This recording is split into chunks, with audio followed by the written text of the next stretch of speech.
Millionaire abandons his poor wife. 10 years later, he finds her running a fortune. What he discovers changes everything. Hello, viewer. Thanks for joining us. Leave a like and share your thoughts in the comments, along with the city you're watching from. Now let's continue with the story. Isabella Torres stood by the window of a small cafe on the Upper West Side, a steaming cup of black coffee cradled in her hands. Outside, the autumn sun tried its best to break through the morning chill, casting a pale glow on the sidewalk. The warmth of the cafe contrasted with the stirring emotions inside her.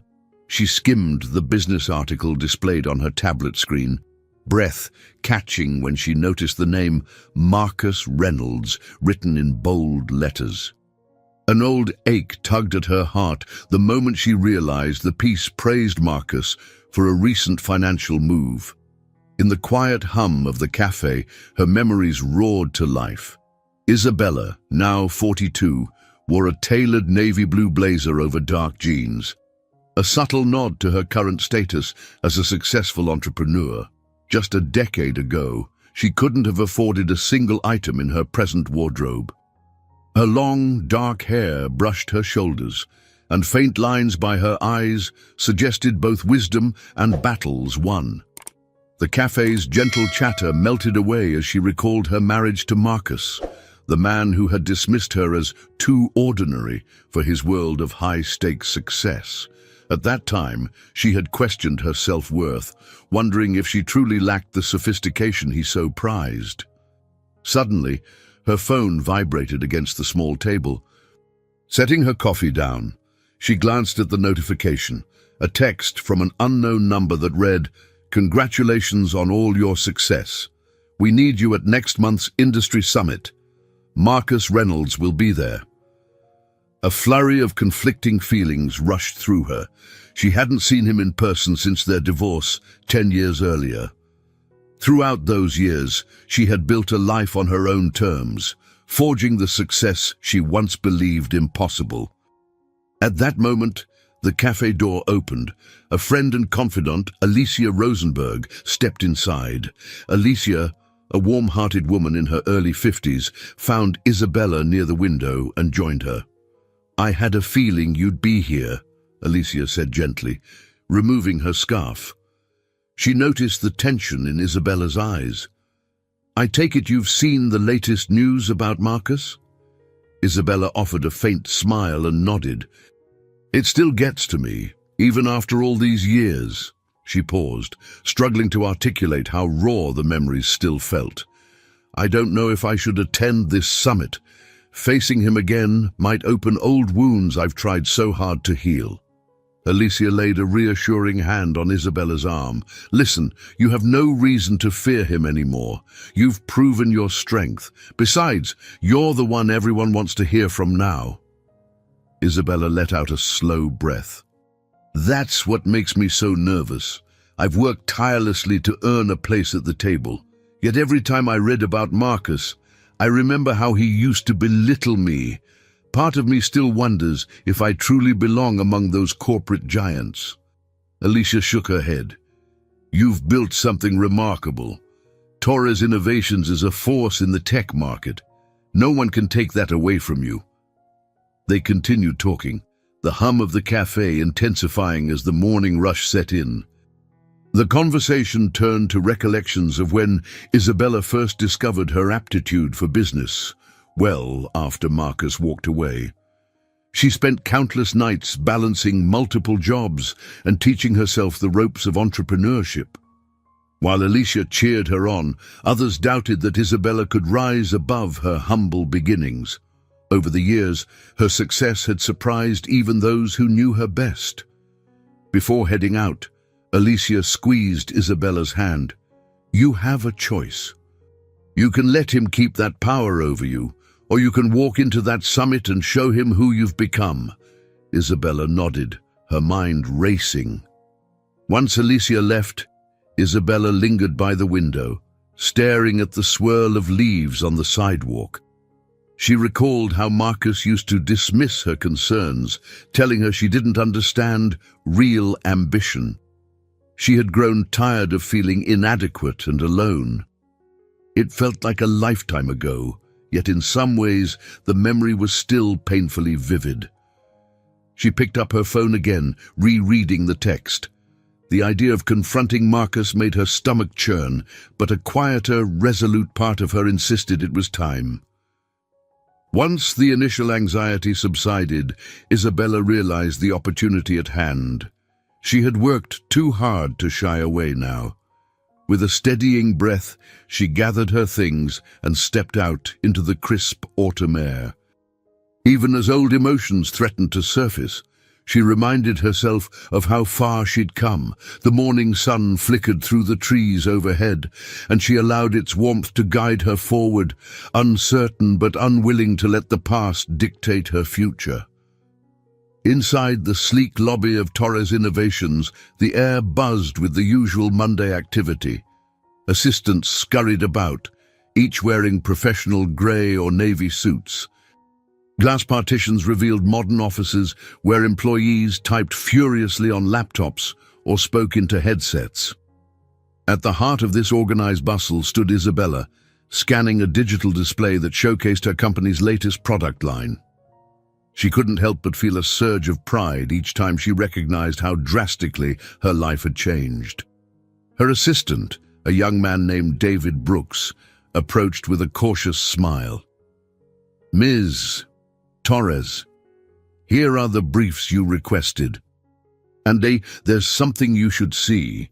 He handed her a slim folder containing printed emails discussing a major potential acquisition. "It appears the Reynolds Corporation is on the verge of a significant merger, but rumors say they're struggling financially." Isabella's heart fluttered, though she kept her expression composed.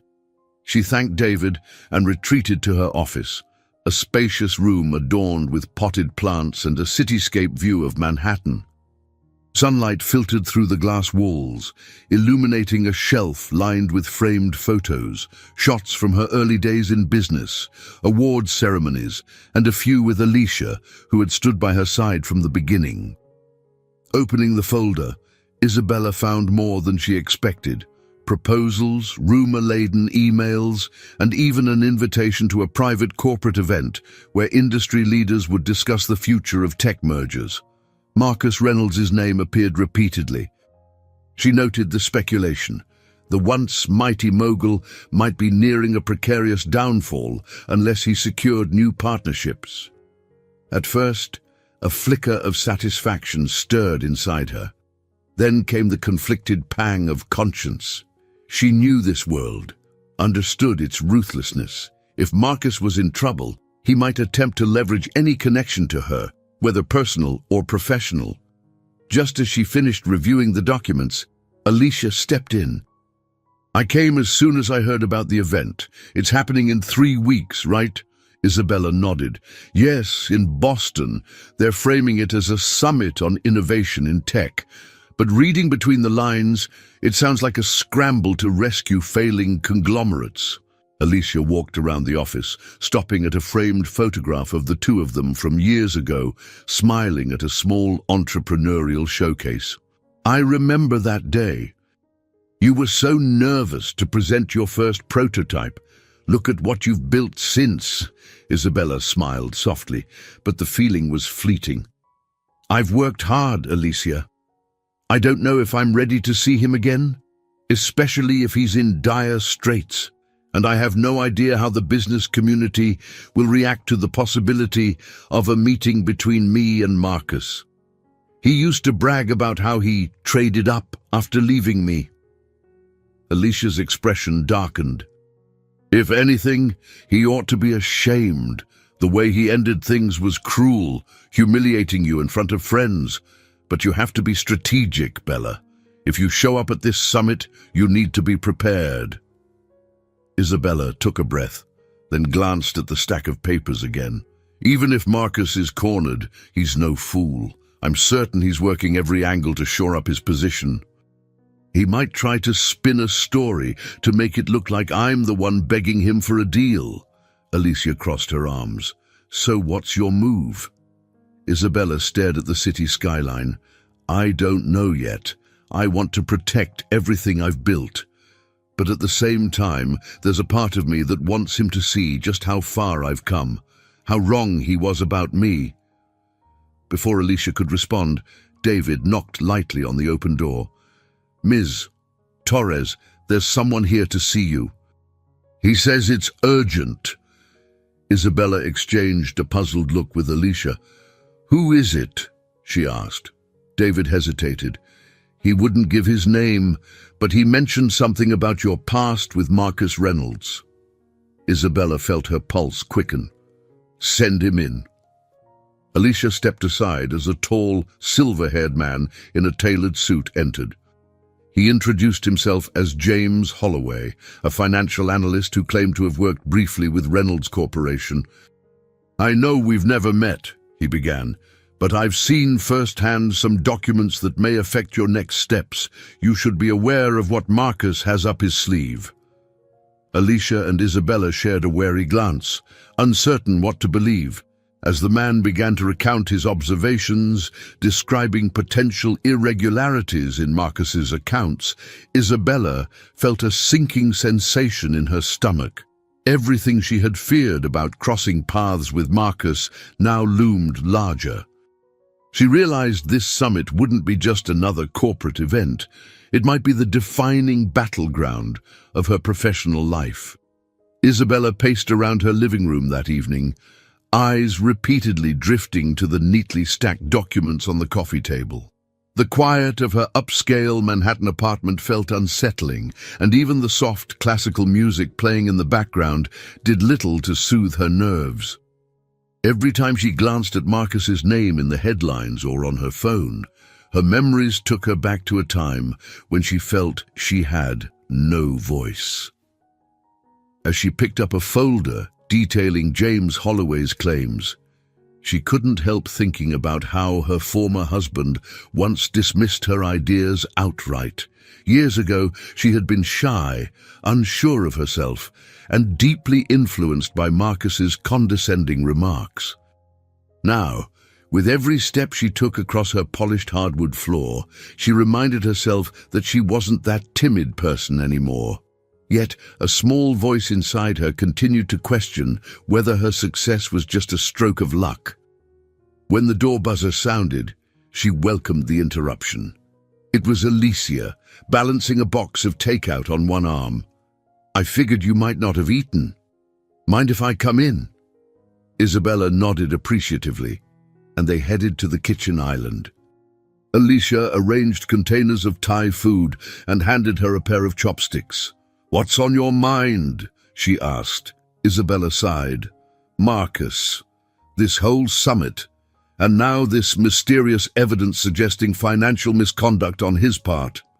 She eyed a bowl of pad thai without much appetite. It's like an avalanche of complications, and I'm standing right in its path. Alicia looked concerned. Are you considering confronting him directly? She shrugged. I keep going back and forth. On one hand, part of me wants to see him suffer the consequences of his arrogance. On the other, I don't want to be consumed by revenge or let this overshadow my achievements. Alicia bit her lip. That's understandable. But remember, you're not the same woman you were. You built a company from the ground up, you gained the respect of major players in the industry, and you have a loyal team ready to stand behind you. She waved a hand at the modern surroundings. Everything here is proof of your capabilities. Isabella looked around, appreciating how every piece of furniture and artwork represented a milestone in her journey. I know, it's just, every time I think about how badly he treated me, I feel that old sting of humiliation. Those nights crying in a cramped apartment because I couldn't afford the rent, wondering if I'd ever be able to trust anyone again. Alicia reached across the island and gave Isabella's hand a squeeze. You deserve to see what happens when you stand in your truth. Don't let his past cruelty dictate your future choices. As they finished their meal, the conversation turned to practical matters. Alicia suggested that Isabella assemble a team of legal experts and financial consultants who could verify James Holloway's claims. Isabella agreed, but also confessed her reluctance to open old wounds. After Alicia left, Isabella thumbed through an old photo album. Most of the pictures had been taken before she married Marcus. She paused at a photograph of herself in her early 20s, wide-eyed and hopeful. The resemblance to her current self was there, but the innocence was long gone. In the quiet, she recalled the day Marcus had asked for a divorce. He hadn't even pretended it was amicable. He wanted a different life, one that didn't include a woman who, in his words, lacked the sophistication to navigate the high-end circles. She had stood there, stunned, while he listed her perceived shortcomings. At the time, she'd believed every hurtful word. Shaking off the memory, Isabella closed the album. She made a note on her phone. Investigate potential corporate ties. Confirm legitimacy of documents. If she was going to step into this arena, she needed clarity. She wasn't about to confront Marcus without being fully prepared. In that moment, she resolved to move forward cautiously, refusing to be ruled by old insecurities. She had come too far to let fear or his looming presence knock her down again. Late the next afternoon, the sound of hurried footsteps and ringing phones filled the corridors of Torres Innovations. The entire office seemed on edge as news spread that the Boston Summit was quickly becoming the hottest ticket in the tech world. Isabella sat at the head of a long, modern conference table, reviewing slides for an upcoming presentation. She felt the weight of responsibility pressing down on her, yet her focus was razor-sharp. Her team filtered into the room. Among them was Sonia Patel, an up-and-coming executive who had joined Torres Innovations a few months earlier. Sonia was in her mid-30s, with an analytical mind and a soft-spoken but confident demeanor. She respected Isabella's rise to success and hoped to learn from her example. Today, Sonia's brow was furrowed with concern. "We're getting a lot of inquiries about whether we plan to participate in any deals at the summit," she began. "People are speculating that we might team up with Reynolds Corporation," Isabella exhaled. "Let's make it clear we're exploring opportunities that fit our business model. Don't give definitive answers about Reynolds or any other conglomerate." The rest of the team nodded in agreement. As they discussed strategies, someone mentioned rumors that Marcus Reynolds himself had contacted other influential CEOs, proposing a last-minute collaborative project. Isabella's jaw tightened at the mention of her ex-husband's name. She recalled the letter she'd received recently, containing an old photograph of them during happier times, accompanied by a cryptic note. "There's more to our story than you think." Who had sent that note, and why now? Sonia tapped her pen on the table. "Isabella, do you think Reynolds is trying to corner the market or salvage what's left of his empire?" "The data suggests he's on shaky ground." Isabella flipped through her notes. "He's undoubtedly clinging to every last shred of influence. Let's remain cautious but open-minded. Our priority is growing Torres Innovations in a way that aligns with our values." After the meeting, Isabella retreated to her private office, where she found Alicia waiting with a message. "Your presence has been requested on a panel at the summit," Alicia said, handing over a formal invitation. "A high-profile group of speakers will discuss adaptive strategies in tech mergers. Rumor has it Marcus is also slated to speak." The words made Isabella's pulse quicken. She had been steadily building up mental and emotional defenses, yet the direct collision course with Marcus felt overwhelming. "I suppose it was just a matter of time," she muttered. Alicia took a seat on the edge of Isabella's desk. "Are you up for this?" Isabella let out a heavy sigh. "It's a huge platform. Missing it would send the wrong message to investors and partners. And maybe it's time I stood on the same stage with Marcus, show him and everyone else the kind of leader I've become." Alicia nodded. Then we need to make sure you're fully prepared. No surprises. In the coming days, pressure mounted as the date of the summit drew closer. Journalists reached out for comments about a possible showdown between Isabella and Marcus. Speculation ran rampant online, with headlines implying a dramatic face-off. While most of Isabella's staff remained supportive, she could sense their anxiety about the unpredictability of Marcus's tactics. Each passing hour, it seemed, brought new rumors or bits of half-verified intel, suggesting he was planning some bold move at the summit. Isabella's internal conflict grew. She wanted to protect her company and her hard-won reputation, but she also felt a moral tug. Memories of the past mingled with the responsibilities of her present. Part of her wrestled with the question, did she harbor a desire for revenge? Or was she simply determined to hold her ground as a respected business leader?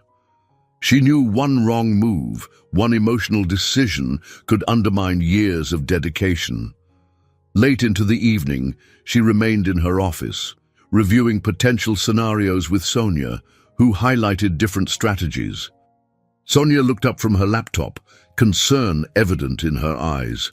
"We need clarity, Isabella. If Marcus approaches you for a direct business arrangement, how do you plan to respond?" Isabella paused, glancing toward the darkened skyline outside the window. The night lights of New York flickered like a million possibilities. "I can't answer that yet," she said quietly. "I'll do what's best for Torres Innovations, and I'll remember who I am in the process." She closed her laptop, exhaustion shadowing her expression. As she left the office, she tried to shake off the unease settling around her. Deep down, she sensed this was only the beginning of the real test, a test that would demand not just her business acumen, but her emotional resilience as well. Isabella found herself on the brink of a crucial decision, torn between stepping fully into the unknown and staying in the safety of the familiar. A cold drizzle began to fall as she walked through the narrow streets near her apartment, carrying a sealed envelope addressed to her from an unidentified sender. The envelope arrived that morning with a distinct seal she vaguely recognized from her past. Inside, she discovered an old photograph of her and Marcus laughing together at a black tie event. The scrawled note on the back read, "Don't forget what you once cared about." Staring at the photo, Isabella felt a rush of conflicting emotions, nostalgia, anger, and an odd sense of resolve. She was no longer the starry-eyed woman who believed that love alone would protect her from life's cruelties. Yet the reminder of that joyful evening tugged at her heart. They had once been happy, or so she thought. Perhaps the picture was meant to unearth memories that would weaken her stance at the upcoming summit. She refused to let that happen. Entering her building, Isabella passed the security desk, nodding politely to the doorman. The elevator ride to her floor felt interminably long, each stop marking a mental checkpoint of her tangled feelings. When she finally stepped into her apartment, Alicia was waiting. The tension in the air was palpable. "I've been reading through the updated finance reports," Alicia began, her voice hushed. "It seems Reynolds Corporation is teetering on the edge, and there's talk that Marcus might approach you not only for a business partnership, but for some kind of reconciliation." Isabella set her umbrella aside, water droplets pooling on the foyer's hardwood floor. "That's absurd," she replied, though a tremor of uncertainty ran through her. "He made his choices years ago. He wanted a life where he didn't have to consider my feelings or aspirations. I doubt he's changed overnight." Alicia nodded slowly. "Still, the rumor mill is spinning, and whoever sent you that photo might be trying to stir up dormant emotions." Isabella carried the envelope and photograph to her living room, where she placed them on the coffee table. "I can't let sentiment guide me. There's too much at stake now." They discussed the potential risks of ignoring Marcus's fragile position. If his company collapsed, it could send shockwaves across the industry. If Isabella stepped in, she could either save him or orchestrate his downfall. The moral and business implications weighed heavily on her mind. Later that evening, Sonia called with urgent news. "Isabella, there's an offer from an anonymous investor who wants to partner with us. It looks extremely attractive, but I ran a background check, and it appears linked to Reynolds Corporation's portfolio." Isabella felt her chest tighten. "So, it's another way for Marcus to breach our defenses?" "Yes," Sonia said quietly. "At least that's how it seems. We can't confirm it yet, but the pattern matches prior investments he's made under shell companies." Isabella thanked Sonia for the update and ended the call. She looked to Alicia, who had overheard through the speaker. "What game is Marcus playing now?" Alicia asked, frustration creeping into her voice. Isabella shook her head. "He's testing the waters, trying to gauge my reaction. Part of me wants to slam the door shut on any attempt he makes. Another part thinks it might be worth hearing him out, if only to prove I can stand on equal footing." Alicia crossed her arms. "Just be careful. You've built something priceless here, and it's not just about money. It's about the respect you command, the trust people have in you.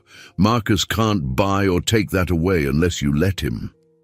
Isabella sighed, feeling the weight of every decision press down upon her. "I know, and I won't let him manipulate my narrative." They spent the next hour strategizing, discussing various scenarios for the upcoming Boston summit. As midnight approached, a soft beep sounded on Isabella's phone. She glanced at the screen, an email with the official agenda for the summit. Her name was listed alongside Marcus's for a high-profile panel. The reality of their impending reunion felt more concrete than ever. Slipping her phone into her pocket, she walked over to the window. Raindrops streaked the glass, distorting the vibrant lights of the city. In that moment, she understood there would be no turning back. The summit would force her to confront Marcus head-on. A faint determination stirred within her, mingling with lingering doubts. She recalled how powerless she once felt in his presence, yet time had reshaped her into someone far more capable. She stood there for a while, watching the glow of headlights weaving through the rainy streets below.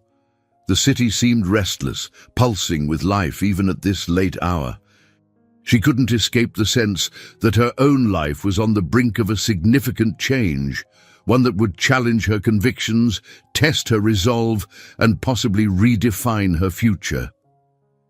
In the early morning light, Isabella's penthouse apartment felt strangely still. She gazed at the faint outlines of Manhattan's skyline through her living room windows, the sounds of traffic muffled by the thick glass. After another restless night, she sipped a cup of black tea, hoping it would calm her anxious thoughts about the looming Boston summit. A gentle chime on her phone broke the silence. It was an incoming call from someone she hadn't heard from in a while. Dr. Harriet Coleman. Harriet had been among the first to invest in Isabella's fledgling tech startup years ago. A retired Harvard professor, Harriet was in her early 60s, an imposing woman with graying curls, a clipped academic accent, and a sharp, empathetic mind. She had offered Isabella not just capital, but also intellectual guidance, sharing her years of experience in business ethics and leadership. Despite the time that had passed since they'd last spoken, Harriet's voice carried the same warmth, Isabella remembered. "Isabella, darling," Harriet began, "I've been reading about you in the papers. They say you've become quite a powerhouse in the tech world. Must say, I'm pleased and not at all surprised." Isabella smiled, setting her cup on the table. "You gave me a chance when no one else did, Harriet. I owe so much of my progress to your early faith in me." "Nonsense," Harriet replied. "You did all the hard work. I just recognized the spark in you. And now, from what I gather, you have a big summit coming up where you'll be face to face with your ex-husband." Isabella couldn't hide a sigh. "Yes, Marcus Reynolds. He's in trouble financially, it seems, but I can't discount the possibility he'll pull some sort of stunt. The industry is buzzing with rumors." Harriet's silence lasted a moment. Then she spoke gently. "Let's meet for lunch today. I'm back in New York for a short while, and I think it's time we caught up properly." A few hours later, Isabella arrived at an upscale restaurant in Midtown. Harriet was already seated at a table near the window, wearing a neatly pressed blazer and a thoughtful expression. After exchanging a warm hug, they settled in, ordered light meals, and began discussing the complexities Isabella was facing. "I'm worried that any move I make could be interpreted as either hostility or weakness," Isabella admitted. "If I refuse to engage with Marcus, people might say I'm allowing personal grudges to interfere with business. But if I do engage, I risk letting him manipulate me or undermine all that I've worked for." Harriet picked up her water glass, peering at Isabella over the rim. "Being decisive is rarely about eliminating all risks. It's about recognizing which risk aligns best with your integrity and long-term vision." She paused, setting the glass down. "You've always been grounded in fairness, even when you were struggling. Don't let fear push you to become someone you're not." Their waiter arrived, delivering a salad for Harriet and a grilled salmon dish for Isabella. As Harriet sprinkled pepper on her greens, she inquired about the emotional toll. "I recall that your divorce was particularly brutal. How are you holding up inside?" Isabella felt a knot in her stomach. "I can't deny old wounds are surfacing. I've come to terms with how Marcus treated me, but the memories are still painful. Sometimes I wonder if I've truly healed or just buried the hurt deep." Harriet reached across the table, gently patting Isabella's hand. "Healing isn't a single event. It's a journey. Marcus may stir those old hurts, but you have the freedom to respond differently now. He no longer decides your worth. You do." Isabella let Harriet's words sink in. She remembered the early days, sleeping on a friend's couch because she had nowhere else to go after Marcus left. How Harriet's belief in her ideas gave her the courage to pursue an MBA at night, juggling multiple jobs to pay for tuition. That unwavering support fueled a determination she hadn't known she possessed. When they finished their lunch, Harriet insisted on taking care of the bill. "A small gesture of thanks," she said, "for all the pride and joy you've brought me as your mentor. Now, promise me you'll keep me in the loop. I'd love to see you navigate this summit with the same grace and grit that brought you here." Stepping out onto the busy sidewalk, Isabella felt lighter. Harriet's perspective gave her a clearer path forward. She resolved to face the Boston summit without letting bitterness taint her decisions. If Marcus tried to strong-arm her, she would remain resolute in her morals and self-respect. She had come too far to compromise her integrity now. Before parting ways, Harriet offered one final piece of wisdom. "Remember, your success is not just a shield, it's a testament to who you've become. Facing Marcus isn't about revenge. It's about reminding yourself, and perhaps even him, that the woman he discarded is stronger than he ever imagined." Those words echoed in Isabella's thoughts long after Harriet disappeared into the afternoon crowd. She stood still for a moment, letting the city's vitality wash over her. The image of Marcus hovering in her future felt less daunting with Harriet's encouragement. There would still be twists and turns ahead, but she felt a renewed confidence taking root, a confidence she knew she would need when the real challenges began. As the days rushed by, Isabella found herself poring over itineraries and emails regarding the Boston summit. She had delegated more day-to-day tasks to her executive team so she could focus on strategic planning. Torres Innovations' glass-walled offices glimmered under bright fluorescent lights as staff moved with a sense of purpose. The looming event had everyone on high alert, yet there was an undercurrent of excitement, as if they were on the brink of a grand opportunity. Late one afternoon, Isabella called for an all-hands meeting. Dozens of employees filled the main conference room, which boasted floor-to-ceiling windows framing the bustling city outside. Some looked eager, others slightly nervous, but all faced Isabella with admiration. She stood at the head of the room, scanning the faces of software developers, marketing managers, financial analysts, people who had chosen to believe in her vision. "Thank you all for joining me," she began, her voice echoing softly against the glass walls. "As you know, the summit in Boston is fast approaching. Our participation there isn't just about discussing mergers or acquisitions. It's about showing the tech community who we are and what we stand for." She noticed Sonia Patel, standing near the door, nodding with quiet confidence. Alicia was seated in the front row, arms folded, an encouraging smile on her face. David, Isabella's efficient assistant, took notes on a tablet while glancing up periodically. "We've come a long way," Isabella continued. "Torres Innovations was once just me in a tiny co-working space. Now we're a recognized name. I want you all to remember that we've earned our place at the table. No matter what stories or rumors float around, we act with integrity, transparency, and respect for one another." A brief round of applause followed, and Isabella concluded by outlining the travel arrangements for those attending the summit. She reiterated the importance of staying calm under any media pressure or surprise announcements. Then she opened the floor to questions. A marketing associate raised her hand. "Ms. Torres, there's speculation about our potential dealings with Reynolds Corporation. Should we be worried about negative press?" Isabella forced a reassuring smile, though she couldn't banish the knot of anxiety in her stomach.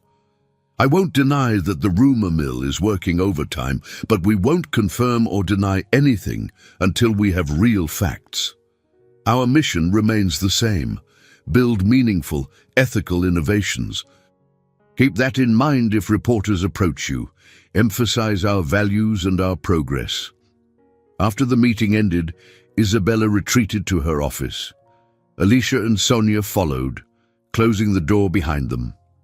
Isabella sank into her leather chair, feeling an odd mix of resolve and unease. She glanced at the boxes piled by the wall, filled with conference materials and promotional items for the summit. Each box bore the sleek Torres Innovations logo that once existed only in her imagination. Alicia perched on the edge of the desk. "How are you feeling? You're about to step away from the usual routines and head into a lion's den of corporate sharks." Isabella sighed. "Part of me wants to stay behind these glass walls, keep doing what we do best without the drama. But I know that avoiding this won't help us grow, and it won't help me move on from the past." Sonia nodded. "You're making the right call, confronting these challenges head-on. We'll be with you every step of the way."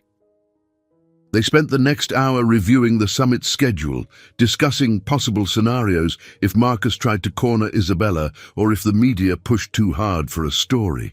The weight of departing her comfortable routine for something uncertain pressed on Isabella's shoulders, but Harriet's words about standing in her truth kept echoing in her mind. As the evening light faded, Isabella stood in the now empty conference room, gazing out at the sparkling city. Her reflection in the glass reminded her of the journey she had taken.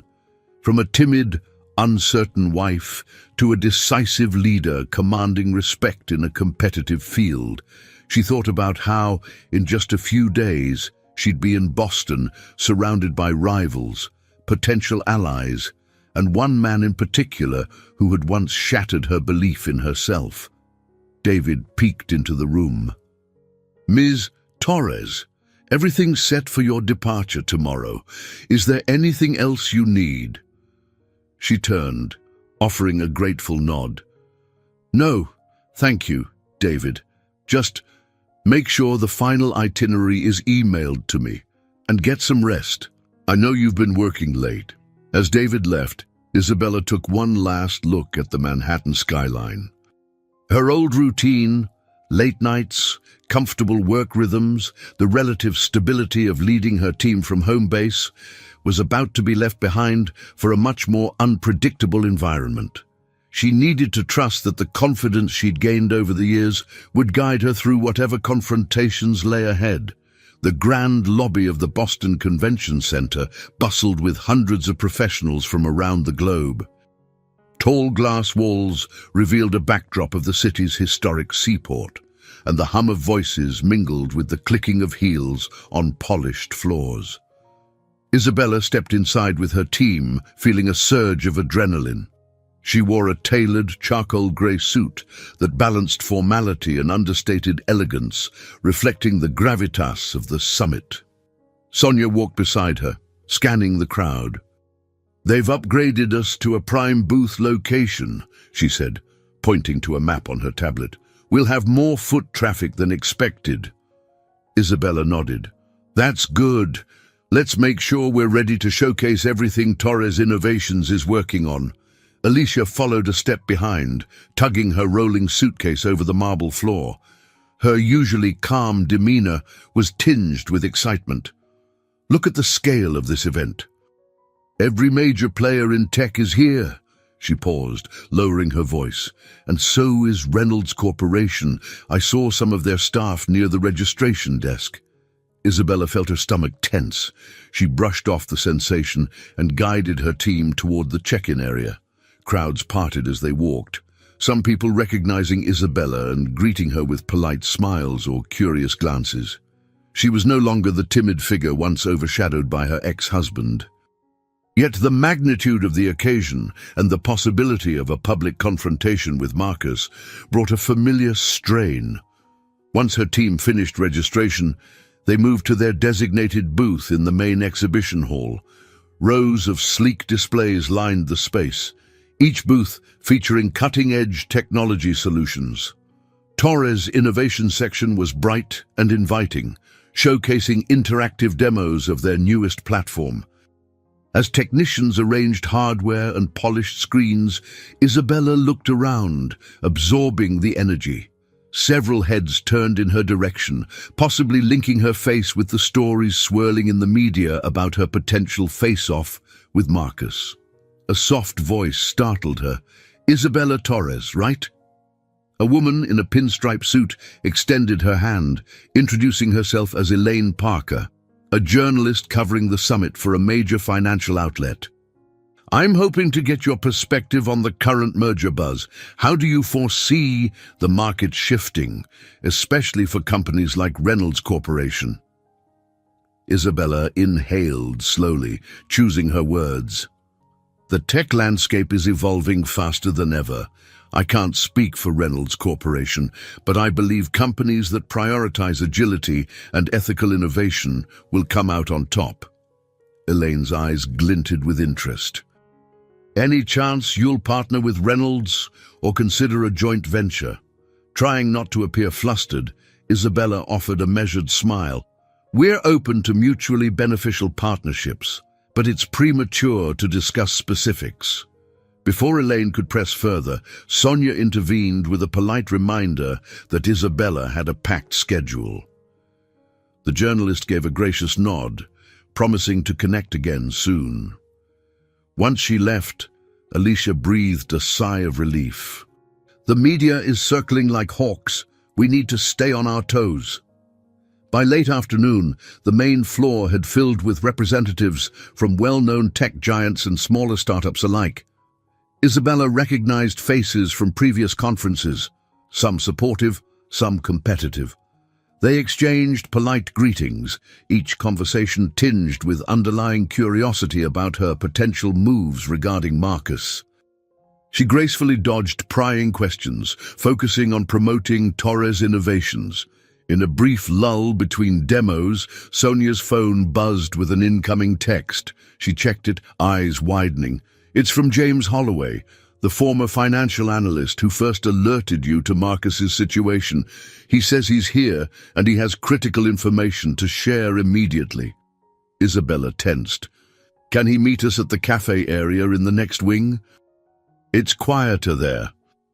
A few minutes later, she and Sonia slipped away from their booth, weaving through the crowded corridors until they reached a small lounge with modern seating and soft lighting. James was waiting at a corner table, clutching a worn leather briefcase. His usually composed face looked grim. "Thank you for coming," he said, standing to greet them. "I realize this summit is a whirlwind, but you need to see these files. I've been uncovering more details about Reynolds Corporation's financial strategies, and it's worse than I initially suspected. There might be evidence of Marcus manipulating offshore accounts." Sonia exchanged a tense glance with Isabella. "And you're certain it's tied directly to Marcus?" "Yes, but the proof is delicate," James replied. "If it goes public, it could destroy what's left of Reynolds Corporation." Isabella folded her arms, torn between discomfort and caution. "Why bring it to me?" James sighed. "Because I sense you're the only one with both the integrity and influence to stop him, or at least keep this from turning into a scandal that jeopardizes innocent employees.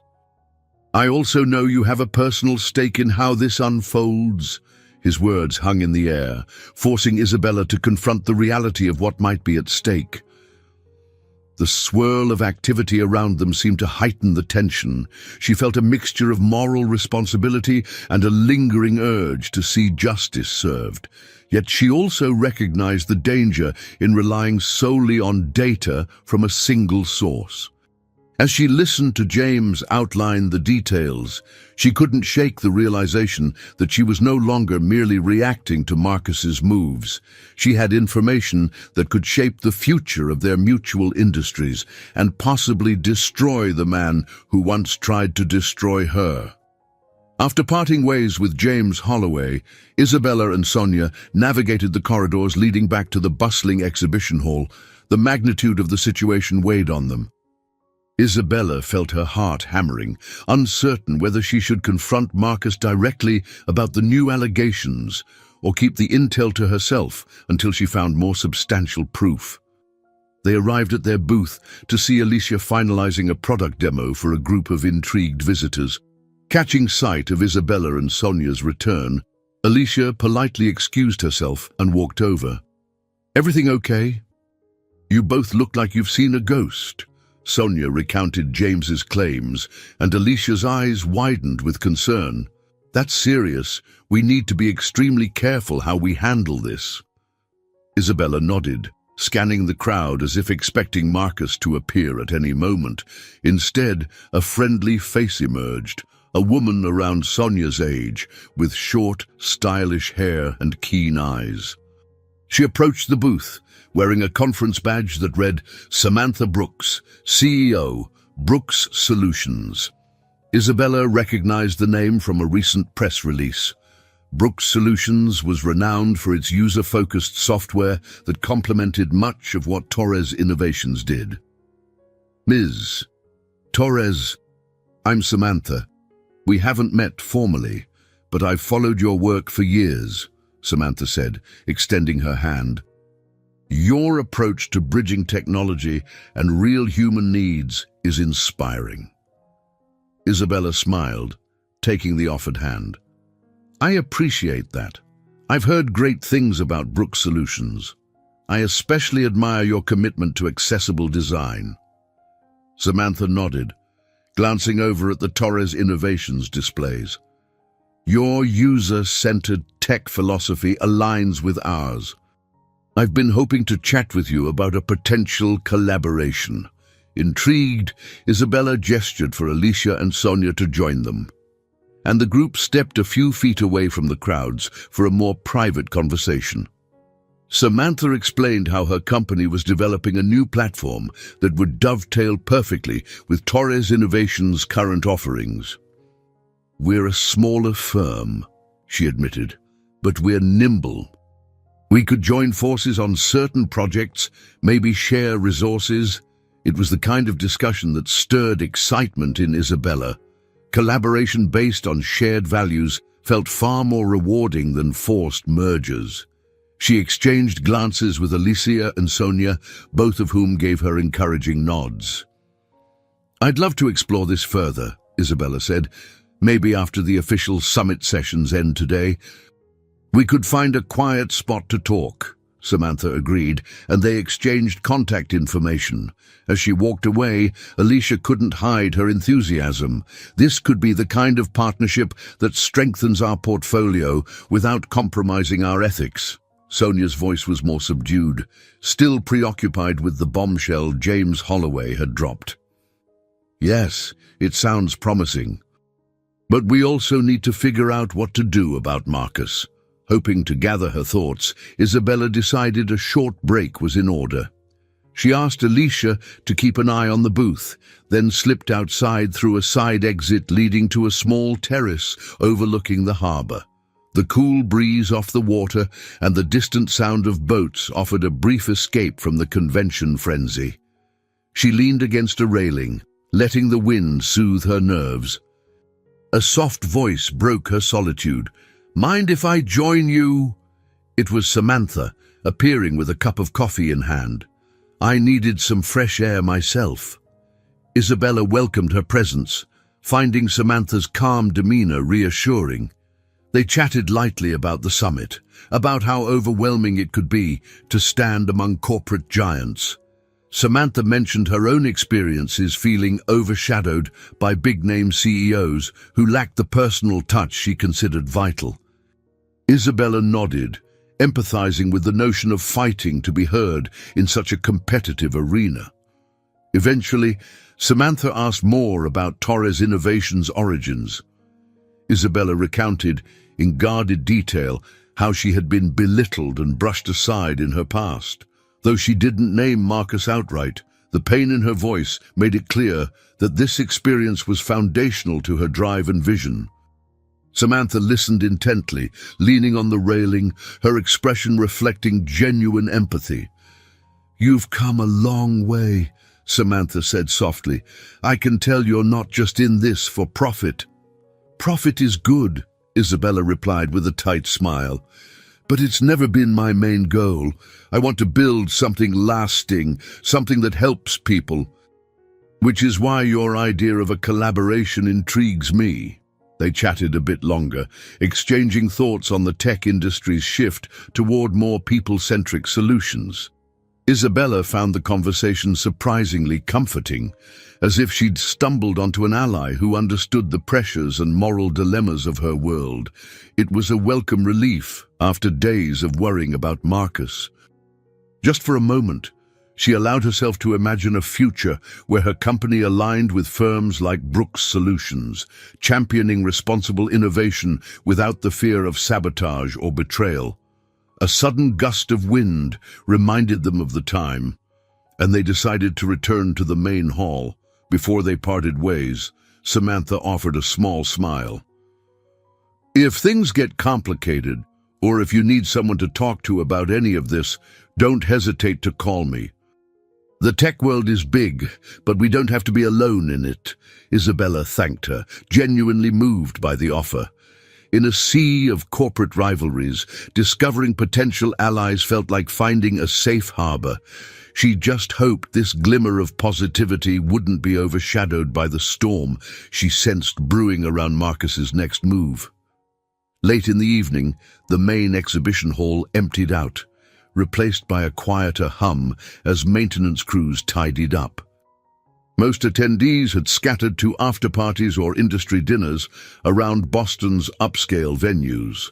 Isabella, however, chose to remain at the Torres Innovations booth, reviewing data from the day's interactions. She wore flats instead of the heels she had started with, her feet still aching from hours on the showroom floor. Alicia and Sonia joined her at a small round table set up at the corner of their booth. Alicia handed Isabella a bottle of water, then plopped into a folding chair. "We did well today," she began, her voice tinged with both pride and exhaustion. "Plenty of potential leads, including that collaboration with Brooks Solutions." Sonia nodded, tugging off her lanyard. "And the media interviews were fairly tame. No one cornered us about Reynolds Corporation. At least not aggressively." Isabella managed a grateful smile. "You both handled questions gracefully." It's a relief not to be hounded by scandal rumors the entire time. Still, the knowledge from James Holloway lingered in her mind. If the allegations about Marcus were true, it wouldn't be long before the press caught wind and turned it into front-page news. She wondered if she should disclose the intel to Alicia and Sonia, but she held back for now, unsure of the best course. Just then, Samantha Brooks approached with a friendly wave, carrying a cardboard tray of coffee cups. "I figured you could use a pick-me-up," she joked, setting them down. Everyone else left to enjoy the nightlife. "I saw your lights were still on, so I thought I'd check in." Alicia gratefully took a cup. "Bless you, I was about to pass out." Sonia introduced herself properly, shaking Samantha's hand. "Thanks for the caffeine fix." "We were discussing how the day went." Samantha sat, pulling an extra chair closer. "If it's not too forward, I'd love to hear more about your vision for Torres Innovations. I know about your products, but I want to understand the heart behind them." Isabella leaned back, somewhat guarded but still open to conversation. She described the ethos of Torres Innovations, developing technology that bridges gaps in healthcare access, educational tools, and practical solutions for underserved communities. "I grew up in a working-class neighborhood, so I know how often people are overlooked by flashy tech solutions that only cater to the wealthy," she explained. "At our core, we want to empower everyday individuals." Samantha's eyes lit up. "That resonates with what I'm doing at Brooks Solutions. We're building software that makes complex tasks simple for people with minimal tech experience. For me, it's about leveling the playing field." Alicia chimed in, outlining how partnerships could bring their respective visions to life more rapidly. "The synergy is there. We share values and complementary product lines. The question is, do we have the bandwidth to make it happen?" Isabella stared at the coffee cup in her hands. "We've been preparing for an expansion that aligns with our moral compass. If we do this together, I want it to be more than just a handshake deal. We should create a framework that ensures we stay true to our shared ideals." Samantha nodded. "I agree. Let's keep talking over the next few days. Maybe we can sketch out a collaborative proposal." The conversation drifted toward personal stories. Samantha spoke of being underestimated by her male counterparts in Silicon Valley, while Alicia mentioned the skepticism Isabella initially faced after her divorce. Sonia recalled how she fought to convince her family that tech was a viable career path for a woman. Each anecdote underscored the resilience shared by everyone around that small table. Isabella found herself relaxing, even laughing at times, a welcome release from the anxiety she'd been carrying. It felt good to be among people who understood that success wasn't handed to them, that they'd had to fight for every inch of progress. These were not empty corporate suits concerned solely with profit margins. They lingered until a staff member announced the hall was closing for the night. Standing up, Isabella experienced a wave of relief, tinged with excitement. Despite the tension surrounding Marcus, the day had revealed something vital. She was not alone. There were allies who shared her convictions, who believed in building a better industry. Samantha offered a smile as they parted ways. "Let's make tomorrow just as productive, if not more. We can discuss potential next steps whenever you're ready." After Samantha left, Alicia and Sonia helped Isabella pack up some materials. They agreed to meet again in the morning to finalize the day's presentations. As they walked out, the halls dark and nearly empty, Isabella felt the unfamiliar yet comforting weight of solidarity. Allies and empathy, she realized, were just as powerful as any corporate contract. Outside the convention center, the night air was cool and bracing. A few stars peeked through the haze of city lights. She wondered if Marcus was somewhere nearby, plotting his next move, but for once, the thought didn't paralyze her. She had found new confidants, new possibilities, and fresh resolve. It was enough to keep her moving forward, no matter what waited around the next corner. The following morning, the tension in the Boston Convention Center was palpable. Day 2 of the summit promised keynote speeches from high-profile executives and panel discussions that could shape the tech world for years to come. Isabella had just finished setting up some new demos at the Torres Innovations booth when she noticed a sudden hush wash over the crowd nearby. Marcus Reynolds was making his way through the main aisle, surrounded by a small entourage. He wore an impeccable navy suit and carried himself with the confidence of a man used to commanding attention. Even from several yards away, Isabella could see faint creases of stress etched into his features, signs that rumors of his financial troubles were not just idle gossip. Alicia and Sonia exchanged wary looks. Alicia whispered, "He's heading this way." Isabella drew a steadying breath. Her heart pounded, but she stood her ground. She refused to cower behind her display or slip into the background. If Marcus intended to speak with her, she would face him openly. She was no longer the timid spouse he once mocked. Marcus's gaze locked on her as he approached. His entourage hung back, allowing him to close the distance alone. For a moment, he said nothing, simply taking in her booth and the prominent Torres Innovations banner behind her. At last, he extended a hand, his voice measured. "It's been a long time, Isabella." She accepted the handshake, forcing herself to maintain composure. "Yes, it has. I wasn't sure you'd be attending, given the recent talk about your company's situation." A flicker of irritation crossed his face, but he hid it quickly. "One should never believe everything one hears. Reynolds Corporation remains strong, and I'm here to explore partnerships." Sonia cleared her throat, stepping forward in a subtle show of support. "We have a busy schedule, Mr. Reynolds. If you need a moment with Ms. Torres, perhaps it's best arranged in a private meeting room." Marcus offered a tight smile. "A private meeting would be ideal, but I didn't want to intrude without giving you time to prepare. Shall we schedule something for later today, Isabella?" Despite the swirl of emotions inside her, Isabella kept her voice steady. "That might be best. I'm speaking on a panel this afternoon, but we can find a time afterward." Marcus inclined his head. "Looking forward to it." With a final glance around, he turned and walked away, his entourage reforming around him like a protective shield. Once he was out of earshot, Alicia let out a whispered exclamation. "I'm impressed you didn't flinch. That was intense." Isabella shrugged, swallowing hard. "I can't let him see my nerves. He's testing me, seeing if I'll crack under pressure." Sonia leaned in. "Let's be strategic. That private meeting could be a trap, or it could be an opportunity to figure out what he's planning." The hours that followed moved in a blur of presentations, networking, and side discussions. Isabella spoke confidently on a morning panel alongside Samantha Brooks, highlighting their shared interest in ethical innovation.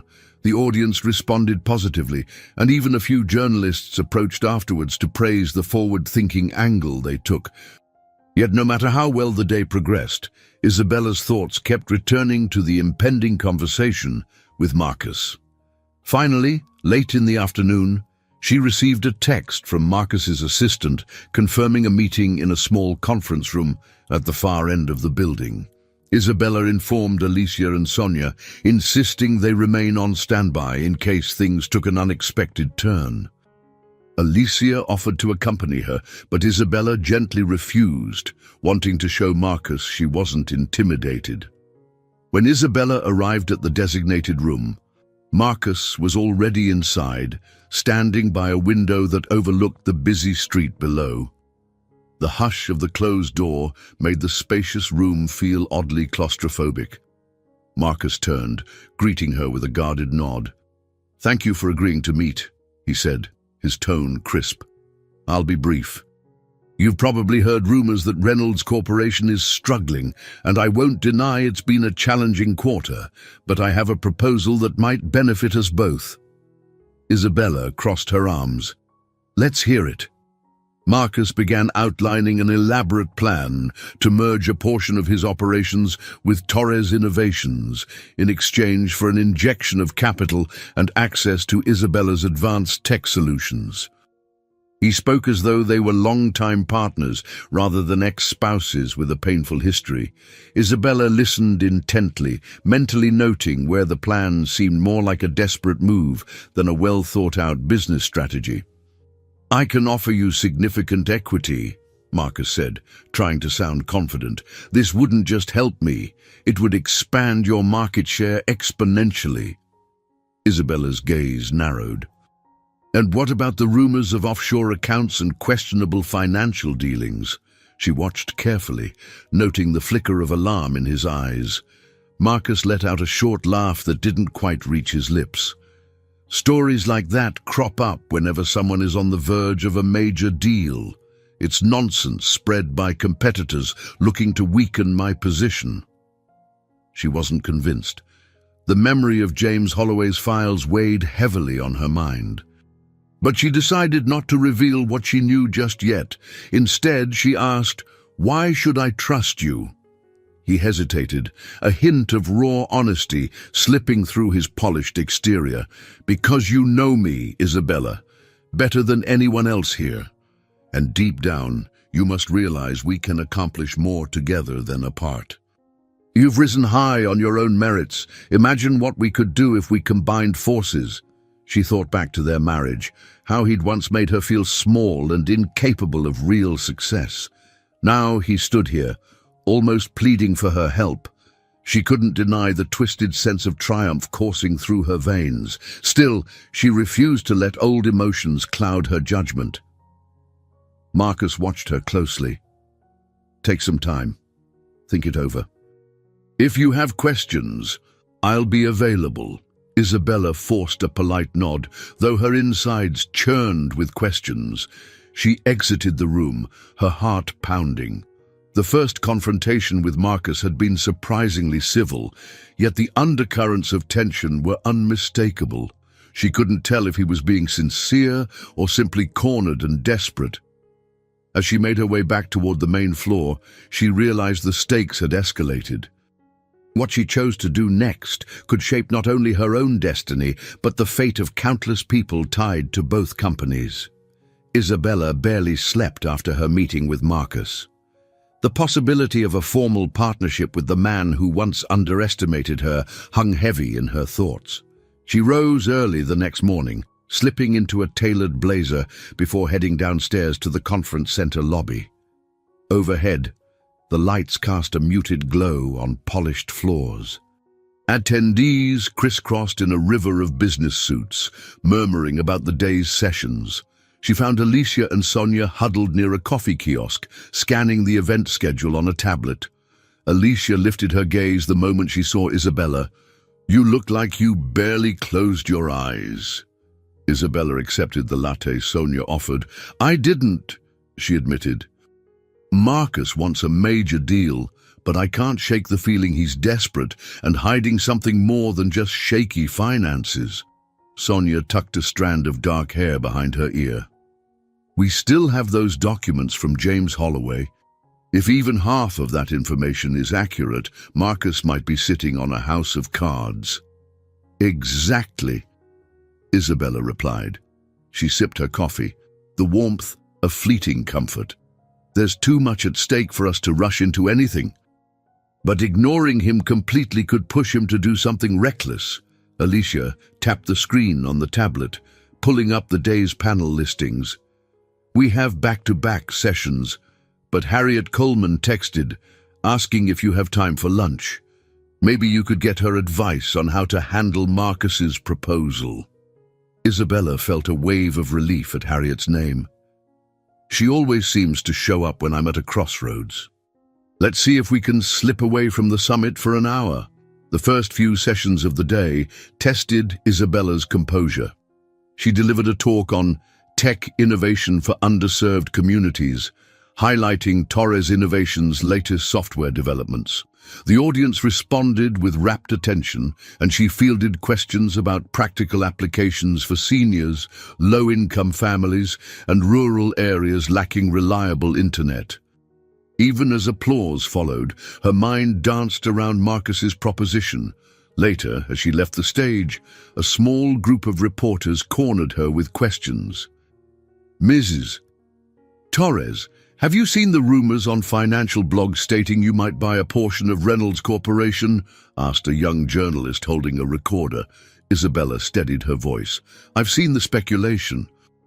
We always explore potential deals that align with our mission, but there's nothing concrete I can comment on." The reporters pressed for more details, but Isabella smiled and repeated her response. She then excused herself, making her way to the exit with Sonia by her side. The swirling excitement around potential mergers felt suffocating, yet she knew better than to show doubt or fear. By midday, she and Alicia caught a taxi to a nearby hotel restaurant. Harriet waited for them at a quiet table by a window overlooking a small courtyard garden. She greeted them warmly, her silver curls framing a face that radiated both kindness and shrewd intelligence. "I've been following the conference news," Harriet said once they were seated. "People are buzzing about you and Marcus. Care to fill me in on how things really stand?" Isabella recounted the private meeting, the unnerving sense that Marcus was both contrite and manipulative. She also alluded to James Holloway's allegations without revealing too many details. Harriet listened intently, occasionally sipping her tea. "I see," Harriet murmured when Isabella finished. "Marcus is cornered. You hold the power, and he knows it. But if you're not careful, he could spin the narrative to make it seem like you're forcing him into a bad deal. That's what men in his position do when they're desperate. They twist facts for sympathy or leverage." Alicia leaned forward. "Harriet, do you think Isabella should publicly distance herself from Marcus until we know the truth?" Harriet considered the question. "That's one option. But stepping away publicly might escalate matters if he interprets it as hostility. Another path is to quietly investigate further. Gather indisputable evidence of any wrongdoing. Then if you choose to negotiate, you'll do so from a place of absolute certainty." Isabella exhaled, her shoulders sagging slightly.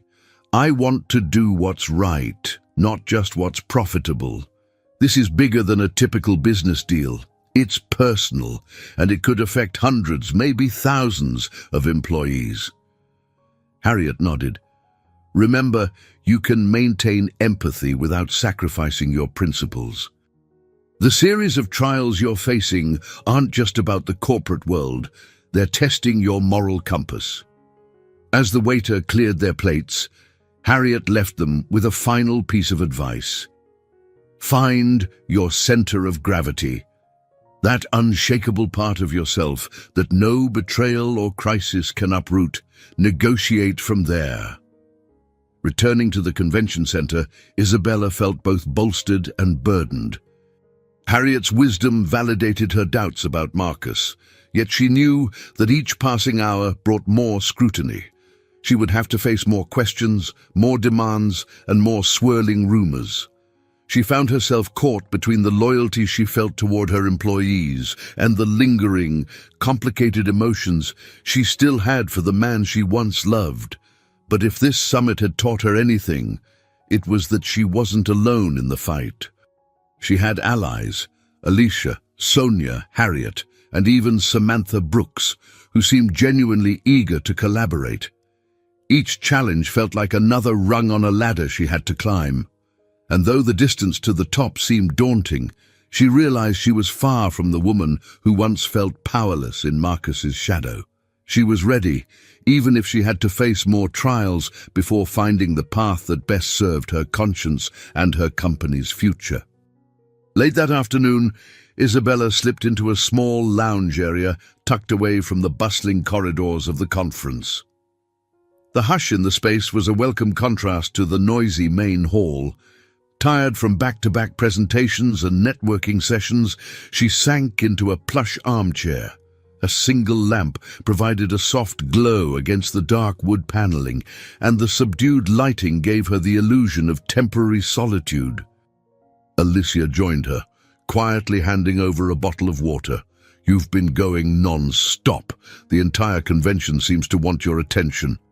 "I feel pulled in 100 directions," Isabella admitted, uncapping the bottle.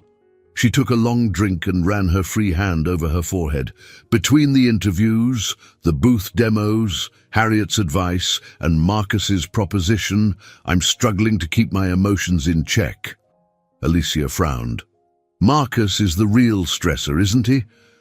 You've handled worse business challenges, but this one comes wrapped in old wounds." Isabella stared at the floor, her thoughts drifting back to the life she once shared with Marcus. While the marriage had ended painfully, there had been moments of genuine happiness. Road trips through the New England countryside, inside jokes only they understood, small gestures of affection. She wondered how much of that had been real and how much had been overshadowed by his ambition and her own insecurities. "It's not just him," Isabella said finally, her voice subdued.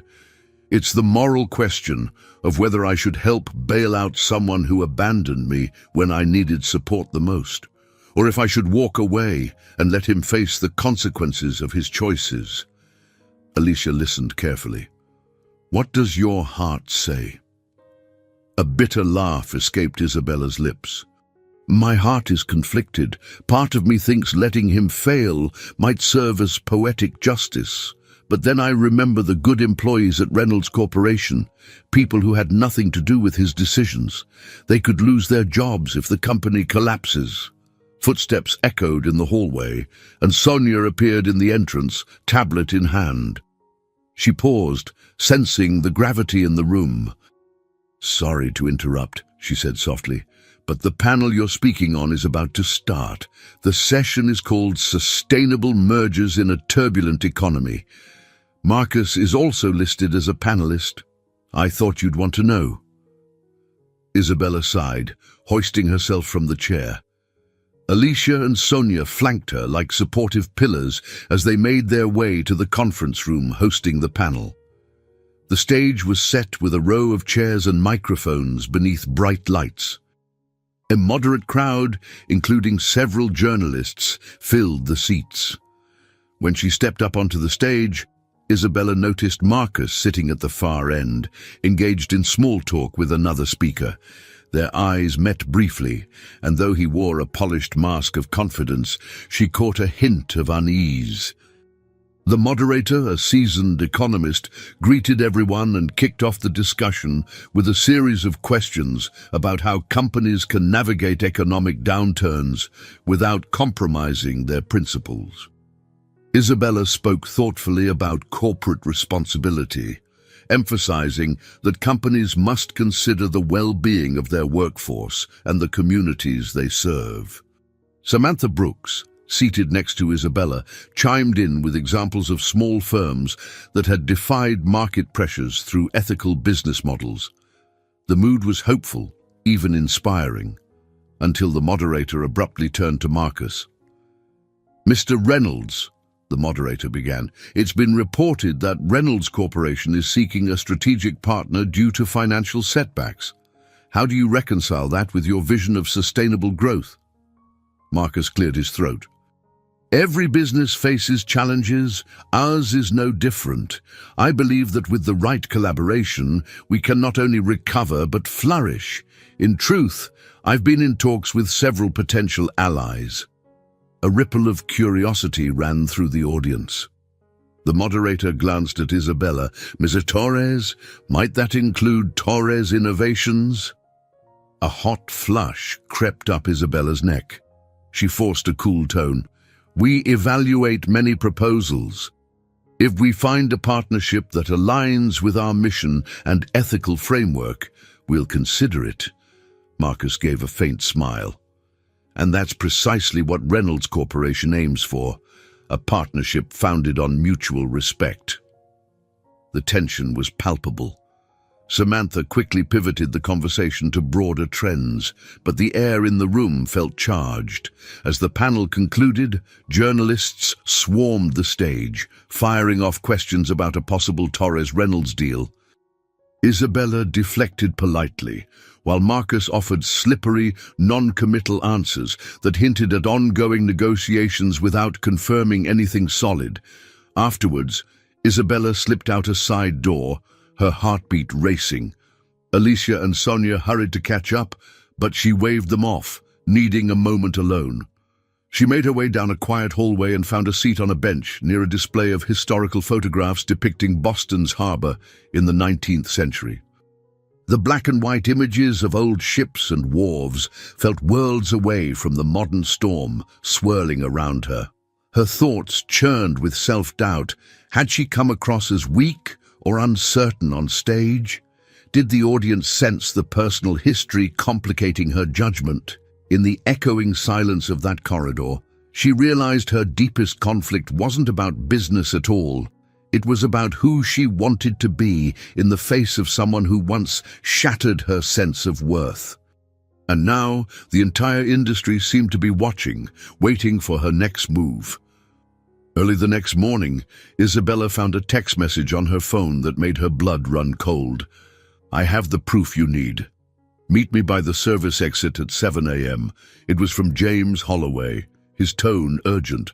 She hurriedly dressed in a simple black sweater and slacks, then slipped out of her hotel room, avoiding the main elevator bank to dodge early-rising conference-goers. The service exit was down a narrow corridor at the rear of the convention center, near the loading docks. The overhead lights buzzed softly in the semi-deserted space, casting elongated shadows against industrial grey walls. James stepped forward, briefcase in hand, dark circles under his eyes. He looked more anxious than she'd ever seen him. "I have to be quick," he said, glancing around. "I pulled additional data from internal servers before I left Reynolds Corporation. It confirms offshore accounts, falsified asset reports, enough to sink Marcus if you choose to expose it." He handed over a slim USB drive. Isabella stared at it, her chest tight. "Why give this to me?" "Because it's the right thing to do," James answered, voice trembling. "I believed in Marcus once, but he's crossed too many lines. If the authorities find out on their own, it could be chaos for everyone. You're the only one who can decide how to handle it responsibly. Just be careful. Reynolds has powerful friends." Before she could ask more, he slipped away, leaving her alone in the stark corridor. A surge of adrenaline hit her. This was the smoking gun, the key to unmasking Marcus's deceptive practices. But the sheer magnitude of the discovery also weighed on her like a lead cloak. Releasing this information could trigger investigations, tarnish entire companies, and put thousands of jobs at risk. By the time she returned to her hotel suite, Alicia and Sonia were waiting, both visibly alarmed. "We've been texting you," Alicia said. "Where were you?" Isabella showed them the USB drive and explained James's revelations. Sonia paled. "This is bigger than we thought. If Marcus is involved in money laundering or fraud, it could spark a massive scandal." Alicia nodded. "Or a meltdown of investor confidence across multiple firms. Everyone connected to Marcus could feel the aftershocks." They sat at the small dining table, the USB drive resting between them like a loaded weapon. Isabella stared at it, recalling Harriet's words about maintaining empathy without sacrificing principles. What do we do? Turn this over to the SEC? Confront Marcus directly? Alicia tapped her foot nervously. "If we go public, it will look like you're personally orchestrating his downfall, possibly out of revenge. That could harm Torres Innovation's reputation, even if we're ethically in the right." Sonia folded her arms. "But if we keep it hidden, we become complicit in covering up illegal activity. That doesn't sit well with who we are as a company." Isabella massaged her temples. She felt stuck in a no-win scenario, an obstacle too massive and intricate to overcome without consequences. Her moral compass told her to do the right thing, But how to define right when so many lives could be affected? A sudden knock on the door made them jump. Alicia answered to find Samantha Brooks standing there, concern etched on her face. I heard rumors about an upcoming press leak regarding Reynolds Corporation. People are whispering that you have damaging info. Is that true? Isabella hesitated, then waved Samantha inside. She explained the basics without going into explicit detail. Samantha's expression grew grave. This could destabilize the entire sector if it goes nuclear. And if Marcus is truly guilty, well, it's going to be ugly, no matter what. A tense silence followed, each person lost in thought. Finally, Samantha placed a reassuring hand on Isabella's shoulder. I can't tell you what to do, but remember, your integrity is part of why we wanted to partner with you. If you handle this with honesty and transparency, people will recognize that. Isabella closed her eyes, breathing shakily. She was grateful for the support, yet it didn't remove the crushing sense of responsibility. Marcus had essentially placed her in a moral quagmire, and time was running out. The possibility of simply walking away from any deal with him felt too simplistic. The ethical question loomed large. Did she have an obligation to expose him? Or should she give him a chance to come clean on his own? Looking at the group gathered in her room, Isabella realized she wasn't alone. She had allies willing to stand beside her. Still, the weight of the decision fell on her shoulders. She was the one Marcus had wronged, the one who had the power to save him or see him crumble. And in this moment, the obstacle felt insurmountable, a twisting labyrinth of legal, moral, and emotional entanglements with no easy exit in sight. That afternoon, word spread that Isabella Torres would make an unscheduled appearance at a panel on corporate ethics.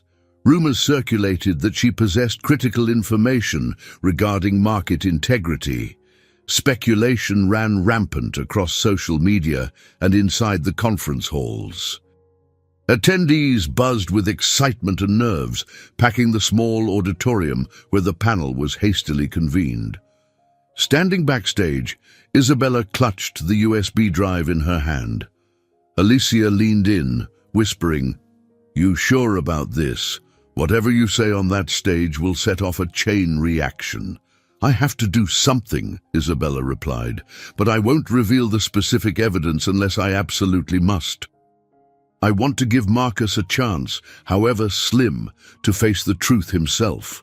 The panel began, featuring legal experts, industry analysts, and a few CEOs. The moderator introduced Isabella, citing her reputation for ethical leadership. She stepped up to the podium, scanning the packed rows of spectators. Lights glared overhead, making it hard to see everyone's expressions, but she sensed a mixture of anticipation and skepticism. Her speech was brief but pointed. She spoke about the importance of transparency, the damage hidden financial manipulations could inflict on employees and consumers, and the long-term fallout for any company that put profit above accountability. She didn't name Marcus or Reynolds Corporation outright, yet her message was clear. There was no room in modern business for the kind of deception she alluded to. Once she finished, applause rippled through the crowd, some enthusiastic, others polite. Isabella stepped off stage, feeling a surge of relief. While she hadn't completely unleashed the details, her words served as a warning shot. If Marcus was watching, he'd know she was giving him a moment to do the right thing. In the hallway outside, Samantha Brooks caught up with her. "That was bold," Samantha said quietly. "You're drawing a line in the sand without starting a public war." "That's my hope," Isabella answered. She paused, noting movement in her peripheral vision. A figure stood near a pillar, arms folded. Marcus. He approached slowly, scanning the corridor to ensure they were relatively alone. Samantha offered a polite nod and stepped away to give them space. Isabella braced herself for confrontation, expecting accusations or anger. Instead, Marcus seemed weary, almost resigned. His shoulders sagged, and the confident spark in his eyes had dimmed. "You've made your stance clear," he said, voice low. "This is about what James told you, isn't it?" She didn't bother pretending otherwise. "Yes, I know everything, and so will others if you don't come clean." He gave a humorless laugh. "I suppose I should be grateful you didn't just air all my dirty laundry on that stage." Isabella fixed him with a steady gaze. "Believe it or not, I'm not here to destroy you. This is about doing what's right. You can't keep operating with false accounting and offshore shell games. It's immoral, and it's going to implode." Marcus glanced around, ensuring no bystanders could overhear. "I never intended for it to go this far. Early on, there were just small loopholes and tax shelters common in business, though not exactly admirable. But the more the market shifted, the deeper I dug myself in. You always claimed to be above underhanded tactics," Isabella replied, a trace of bitterness creeping in. He ran a hand through his perfectly styled hair, mussing it slightly. "I justified it as protecting my employees, my shareholders. If you expose me fully, it'll all come crashing down." His voice wavered. "I'm not asking for pity, but consider the thousands of people who rely on Reynolds Corporation for their livelihood." Isabella felt her resolve falter. She had wanted to see him humbled, yet seeing the genuine fear in his eyes stirred an unexpected pang of empathy. "I've already considered them," she said quietly. "That's why I haven't gone public yet, but you need to step forward, Marcus. Cooperate with regulators, restructure your finances ethically, or close down gracefully. I can't be complicit in a cover-up." They stood in silence, the distant murmur of the conference echoing around them. Marcus exhaled slowly, as though the weight of every lie and half-truth pressed down on him at once. I'll think about it," he managed. "But I need time." Isabella nodded. "You don't have much." "The longer you wait, the worse it gets." She handed him a small card with her personal number. "If you decide to do the right thing, call me. Maybe we can find a solution that minimizes the damage." He accepted the card and walked away, shoulders stooped like a man carrying an invisible burden. Isabella watched him go, a tumult of emotions swirling inside her. This was a partial victory. She had confronted him, laid down the ultimatum, and preserved her own integrity. The world didn't yet know the full extent of Marcus's wrongdoing, but she had taken a crucial step toward forcing his hand. Returning to her own booth, she found Alicia, Sonia, and Samantha waiting in tense anticipation. They visibly relaxed when they saw her composed expression. Samantha offered a quiet nod, as if acknowledging the moral line Isabella had managed to hold. Alicia slipped her arm around Isabella's shoulders, whispering, "You did the best you could with an impossible situation." Isabella wanted to believe that. Though far from a complete resolution, she sensed she had reclaimed some control over a narrative Marcus once commandeered. Still, the path ahead remained uncertain. If Marcus chose pride over honesty, any semblance of victory might crumble. For now, she clung to a slender hope that he might do what was necessary to avert a total disaster, and in turn, spare her from making a choice she might forever regret. By the final day of the summit, the atmosphere crackled with anticipation.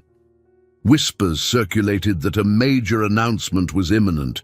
Some believed it involved Reynolds Corporation, others speculated about Torres innovations.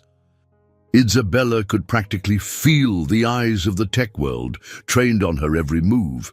Exhausted from restless nights and constant scrutiny, she gathered with Alicia, Sonia, and Samantha in a secluded corner near the conference's main auditorium. The group was there to finalize plans for a press briefing scheduled later that afternoon. Samantha, who joined forces with Torres Innovations on a few pilot projects, looked uneasy. My board of directors is wary about associating with you if Reynolds collapses. They're concerned about bad press or legal fallout. Alicia placed a comforting hand on Samantha's shoulder. We understand. It's a valid concern. But we can't let fear dictate our choices. Isabella's stance remains that we won't hide wrongdoing, nor will we sabotage someone out of spite. Sonia nodded. Whatever happens with Marcus, we'll stand by our principles. The conversation moved to the specifics of the press briefing, where Isabella and Samantha intended to unveil a collaborative initiative aimed at expanding tech access to underserved populations. The objective was to shift the narrative away from scandal and highlight positive developments. Yet every mention of Marcus's name cast a lingering shadow. A text alert chimed on Alicia's phone. She read it swiftly, her eyes widening. It's from Harriet Coleman. She wants to see you in the executive lounge upstairs. Says it's urgent. Isabella felt a swirl of concern.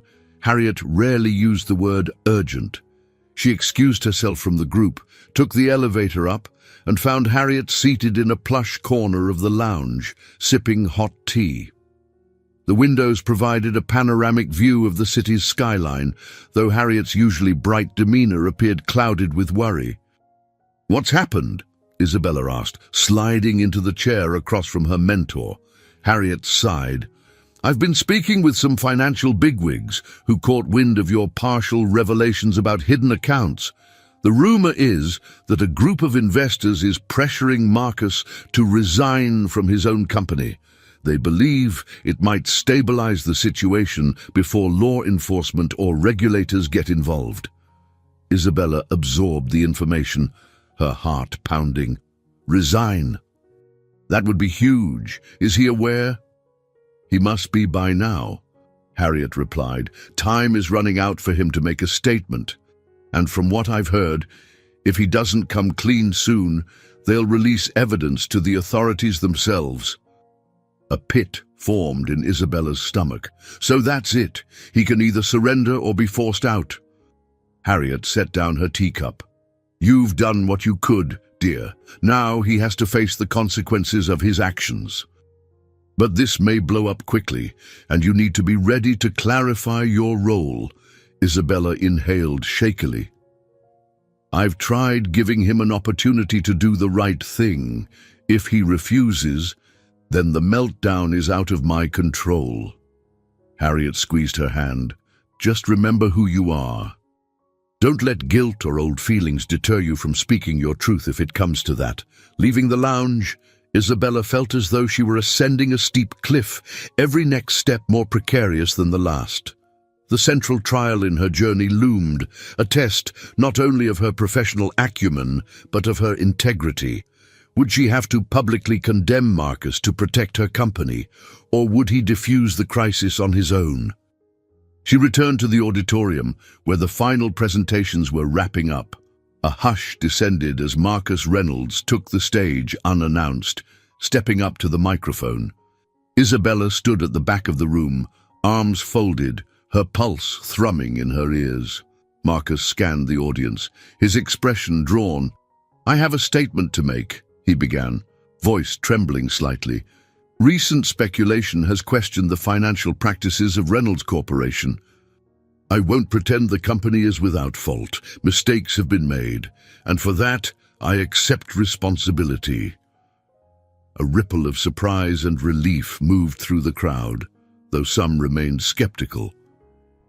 Marcus continued, effective immediately, I'm stepping down as CEO and an internal review will commence.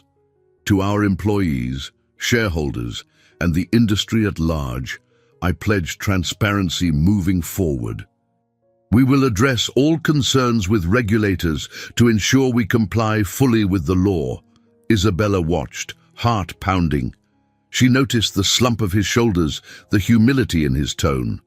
Whether this was genuine or calculated to minimize legal fallout remained unclear, but it was a major concession nonetheless. He was choosing to step aside rather than drag everyone down with him. The room erupted into a cacophony of murmurs and camera flashes. Marcus left the stage, ignoring the barrage of questions from reporters. Isabella found him in a side corridor moments later. Their eyes met in a silent exchange. Relief, regret, maybe even a flicker of understanding. She approached him cautiously. "That was the right move. I thank you for doing this before it got any uglier." His eyes were bloodshot. "I realized you were right. Carrying on this facade would have hurt too many people. Even if I'm too late to salvage my own reputation, at least the company can survive." They stood there, neither knowing what to say next. The empire he once glorified was now in shambles, but the employees and smaller investors would likely come out with fewer casualties thanks to his resignation. Isabella nodded, stepping back. "I respect you for taking responsibility." He gave a weary nod. "I guess we're both different people than we were a decade ago." With that, he turned and disappeared into a chaotic throng of reporters. The decisive moment had arrived, and though the path still stretched before her, Isabella felt an unexpected lightness in her chest. This central trial wasn't over, but at least the worst outcome might have been averted. She stepped away from the corridor, bracing herself for the wave of questions and clarifications she knew would follow. Yet somewhere underneath it all, she sensed a shift in her own story, a climb that had brought her one step closer to real closure. The Boston summit was winding down, yet tension still clung to the air like a stubborn fog.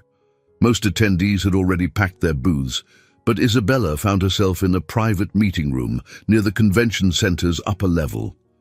Floor-to-ceiling windows offered a panoramic view of the city skyline, crimson and gold as the sun set. Her heart pounded at what was about to take place. A final meeting with Marcus Reynolds, this time with certain board members of the crumbling Reynolds Corporation present. Seated around a sleek glass table were three of Marcus's former top executives, each wearing grim expressions. Marcus himself had arrived alone and sat at the far end, his posture rigid.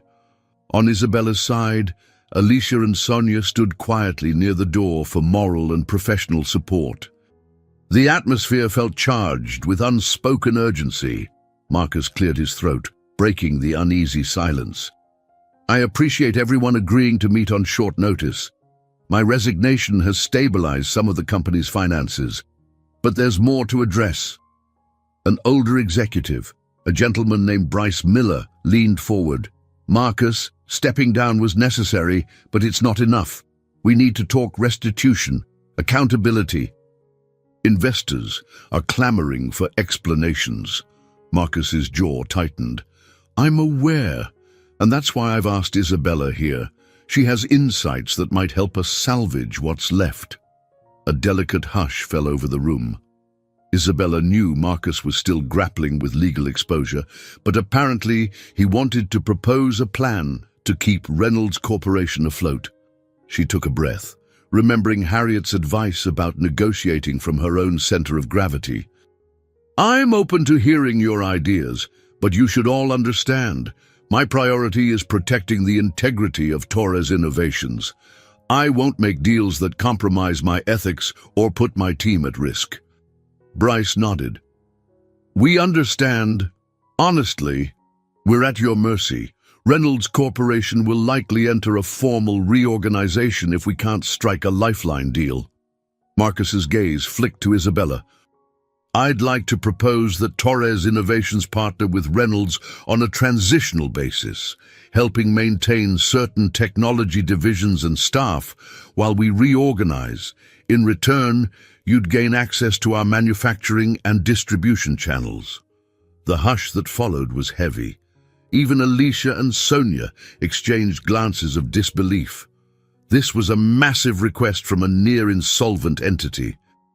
Marcus was effectively asking Isabella to become a caretaker for key parts of the Reynolds empire.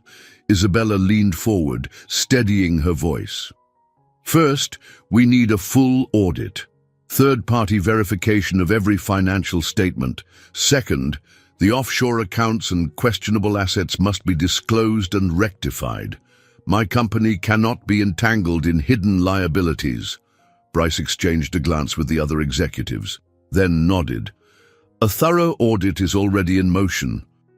We're prepared to be transparent as Marcus no longer has ultimate control. Marcus's expression was grim. I'll cooperate fully. I made mistakes, serious ones. I don't expect forgiveness, but I do hope we can prevent a total collapse. Isabella studied him carefully. A part of her still remembered the belittling comments and the emotional wounds. Another part recognized a man backed into a corner, finally humbled by his own ambition. If we do agree, she said slowly, it won't be a return to what was. I'll bring my own leadership, my own terms. Reynolds Corporation will have to accept new ways of operating. A flicker of bitterness crossed Marcus's face, but he conceded with a nod. I understand. Bryce's voice trembled with a mix of relief and desperation. Please, Ms. Torres, help us chart a path. Our employees, many of whom have families, are depending on a solution that doesn't leave them jobless. The next hour was a flurry of tentative plans and cautious optimism. They hammered out the broad strokes of a transitional partnership. Isabella insisted on robust compliance checks and the authority to oversee day-to-day operations in any joint venture. Marcus said little, often looking down at his folded hands. Meanwhile, the executives offered concessions that would have been unthinkable a few weeks ago. When they finally concluded, Bryce stood and shook Isabella's hand. Thank you. If this moves forward, you might be saving more than just a company. Alicia and Sonia led the board members out to begin immediate paperwork. That left Marcus and Isabella alone in the quiet conference room. The sunset bathed everything in warm orange light, a strangely comforting contrast to the tension still lingering.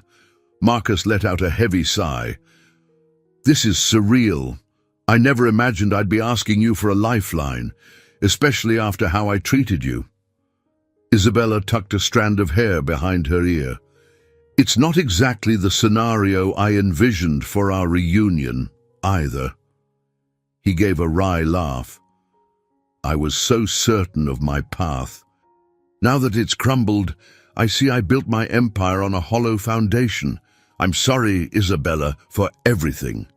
She studied his face, searching for sincerity.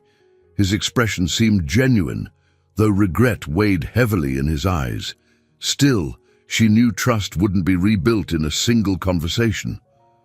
I appreciate the apology, but we'll have to see what actions follow. Words aren't enough anymore. Marcus nodded, understanding. I hope I can make amends, even if only by doing the right thing now. His voice held a quiet determination, a shadow of the man he once was, but different somehow, less arrogant, more reflective. Isabella nodded. We'll see, she repeated, then left the room, her footsteps echoing in the hushed space. Outside, Alicia and Sonia waited, each looking anxious and oddly hopeful. Isabella slipped the notebook filled with partnership notes under her arm and exhaled. The ultimate confrontation had taken place not in anger or vengeance, but in hard, necessary truths. The day after Marcus's resignation and the initial talk of a transitional partnership, Isabella found herself alone in her Boston hotel suite. Staring at the piles of documents on her desk, the urgent pulse of the summit had faded, replaced by a subdued, almost eerie calm. Morning light filtered through floor-to-ceiling windows, revealing a city going about its everyday routine, oblivious to the corporate drama unfolding inside the quiet corners of her mind. She flipped through pages, outlining potential structures for the partnership. Each clause pointed to deeper questions about her responsibilities. Did she truly want to guide portions of a company once synonymous with her own heartbreak? Did she have the emotional bandwidth to maintain objectivity? A gentle knock broke her thoughts. Alicia poked her head in, balancing a tray with a freshly brewed pot of coffee. You haven't had breakfast, have you? Thought you could use something warm. Isabella offered a small, grateful smile. You're a lifesaver. My stomach's been in knots. Alicia set the tray down. You've had a lot on your plate, emotionally and professionally. How are you holding up? Isabella's eyes flicked back to the documents. I'm relieved, oddly enough. Marcus, stepping down, avoided a bigger collapse. But there's this lingering weight of uncertainty. We're entering uncharted territory if we proceed with a partial takeover of Reynolds Corporation. Sipping her coffee, she admitted a more personal concern. I thought I'd feel triumphant if he ever needed my help. But now that it's happened, it's not satisfying. It's heavy. I keep recalling Harriet's advice about not letting revenge poison me. I guess I never realized how complicated it would be to show mercy. Alicia nodded, taking a seat across from her. I know you had every right to turn your back on him, but that's not who you are. You've never been one to take the easy way out. They reflected quietly for a moment. Outside, a distant honk of traffic punctuated the silence. Isabella admitted that part of her still felt a sting of old wounds. Every time she saw Marcus's name in the headlines, she remembered the dismissive words he used to fling at her. Yet, in the swirl of regret and empathy, she also recognized she was stronger now. The sense of vulnerability that once haunted her had transformed into resolve. Eventually, Alicia's phone buzzed with a text. Glancing at it, she said, Sonia's down at the lobby. She just finished some preliminary calls with the Reynolds board members. They're drafting a memorandum of understanding. Isabella set her coffee cup down. It's moving faster than I expected. Alicia shrugged. They're desperate to demonstrate accountability. Plus, your track record of transparency is exactly what they need right now. If they can secure your involvement, it shows the market they're serious about turning a corner. Isabella nodded, a swirl of pride and apprehension coursing through her. And what about Marcus? Alicia hesitated. He's staying under the radar. Gave a single press interview last night, said he'd fully cooperate. He's no longer in direct control of the negotiations. Bryce and the board have taken the lead. A quiet rush of relief filled Isabella. Negotiating with the board might prove more straightforward than dealing with Marcus's mixed emotions and personal baggage. Still, the memory of their conversation lingered. He had apologized, acknowledged his mistakes, even displayed humility. It was more than she ever thought she'd witness. She realized she needed some clarity of her own. Rising from her chair, she told Alicia, "Give me a bit. I need some fresh air, maybe a short walk by the harbor before we dive back into everything." Outside, she found the autumn breeze brisk but oddly refreshing.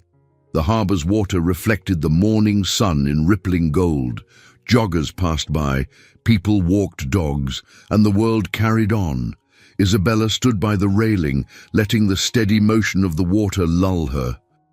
She closed her eyes, replaying her journey, her humble beginnings, the painful divorce, the uphill climb to build Torres Innovations, and now this unexpected turn. If someone had told her a decade ago she'd be deciding the fate of Marcus's corporation, she'd have laughed in disbelief. A sense of profound reflection settled over her. Life had a way of circling back to old chapters, offering the chance to rewrite endings we thought were fixed. This time, she wasn't helpless or resentful. She was forging a path that balanced justice with empathy, challenging, yes, but also a testament to how far she'd come. At last, she inhaled deeply and glanced at her watch. The negotiations wouldn't wait. With a steadier mind, she walked back toward the hotel, ready to tackle the next phase. She couldn't predict the outcome, but she felt more grounded than ever. The heartbreak that once defined her now seemed like a stepping stone, pushing her toward a future shaped by wisdom and compassion. By midday, Isabella stood in a temporary conference room secured by her legal team. The large windows revealed a chilly, overcast sky, yet the fluorescent lighting inside gave everything a crisp, business-like clarity. Clustered around a long rectangular table were representatives from Torres Innovations, Reynolds Corporation board members, and a small group of attorneys. Pages of drafted agreements lay before them, legal language that could chart a brand new direction for both entities. Isabella felt an undercurrent of nervous excitement. Despite her uncertainties, she recognized this moment as a testament to her personal transformation. She had once been the woman who felt overshadowed in every boardroom. Now, every eye in the room turned to her for leadership.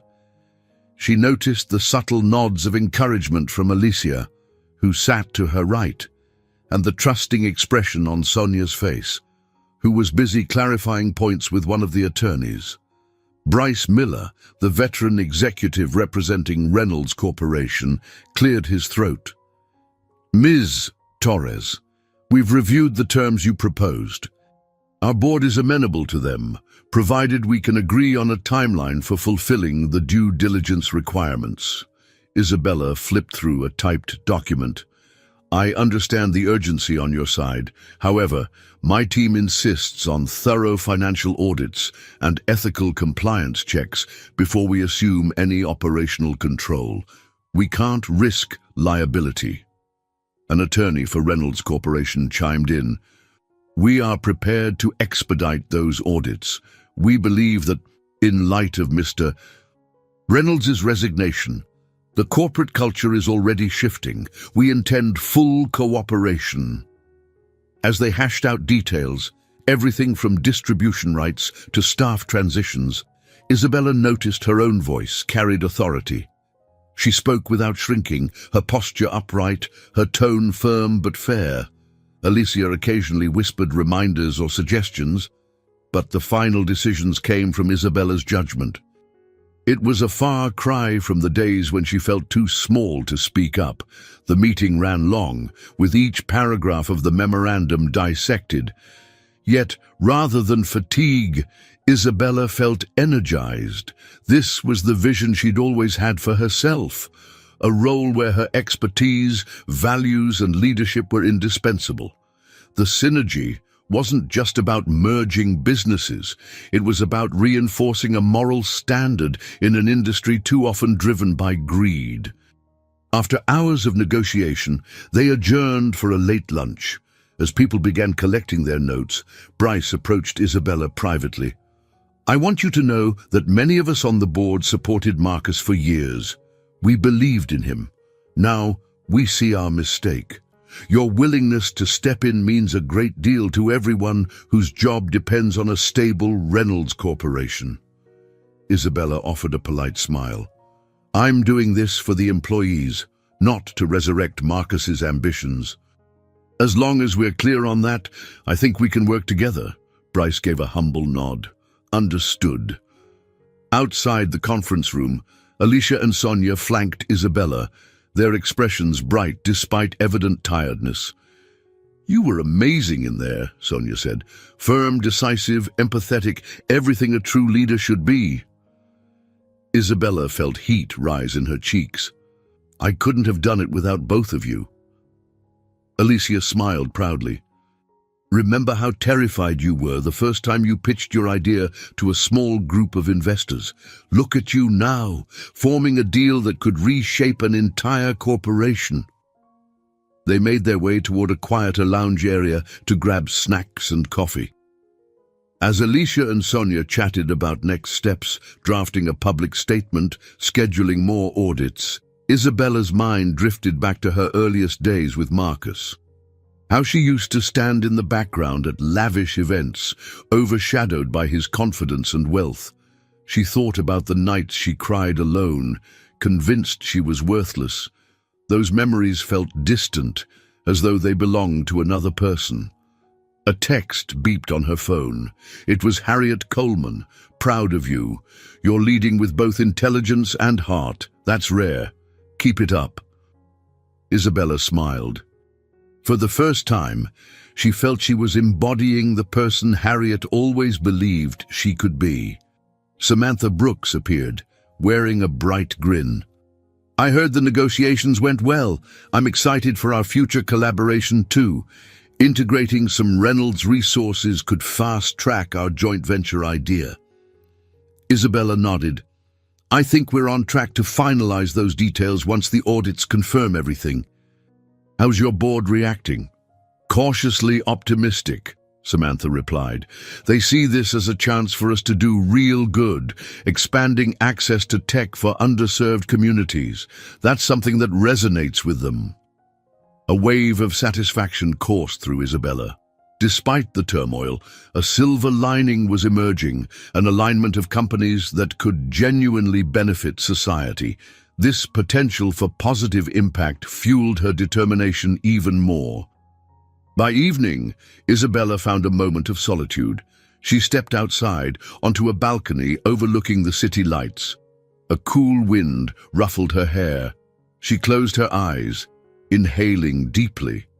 The woman she saw in her mind's eye was no longer overshadowed or haunted by the old heartbreak. She was shaped by it, but not defined by it.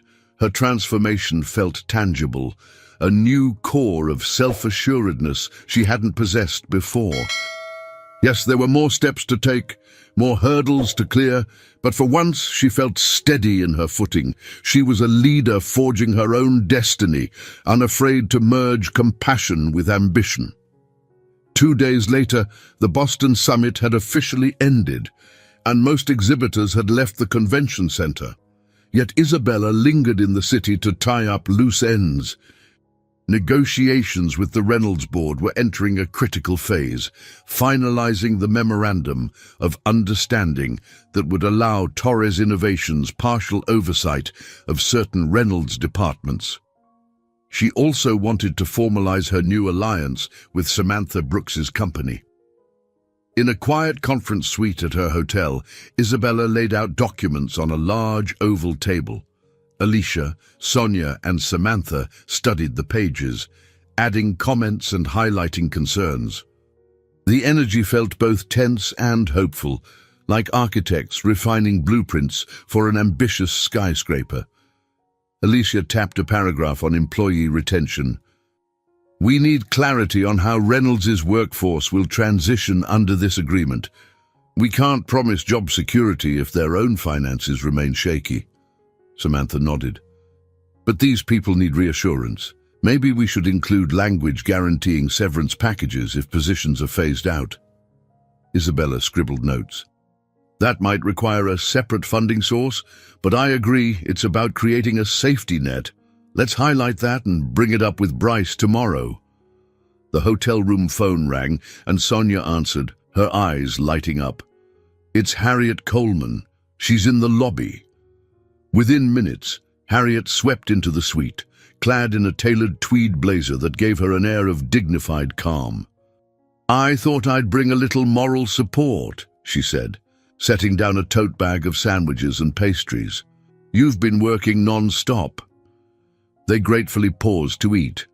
Amid bites of food, Harriet asked about the final steps required. Isabella explained that the next day they'd meet with Bryce and a legal team to iron out the last points before making any public announcement. Harriet listened attentively, then looked at Isabella. "And how are you feeling about all of this? You've been carrying such a heavy load." Isabella paused, considering her emotions carefully. "It's a mix," she admitted. "Relief that we've come so far, worry about the uncertainties ahead, and, believe it or not, a strange sense of gratitude that life gave me this chance to reclaim my narrative, but it's still complicated. Marcus is in the background somewhere, and I don't know if he'll fully accept the changes we're implementing." Harriet's gaze was warm. "People don't change overnight, but he has taken the first steps, and you've provided him with a moral template to follow. Whether he embraces it is up to him." After finishing the quick meal, the group dove back into the documents. By late afternoon, they had hammered out a cohesive plan outlining how Torres Innovations would oversee technology, compliance, and ethical reviews for select Reynolds departments. Samantha's Brooks Solutions would partner in research and development, accelerating new products aimed at bridging digital divides. A knock at the door signaled the arrival of an official courier delivering updated financial reports from the Reynolds auditing firm.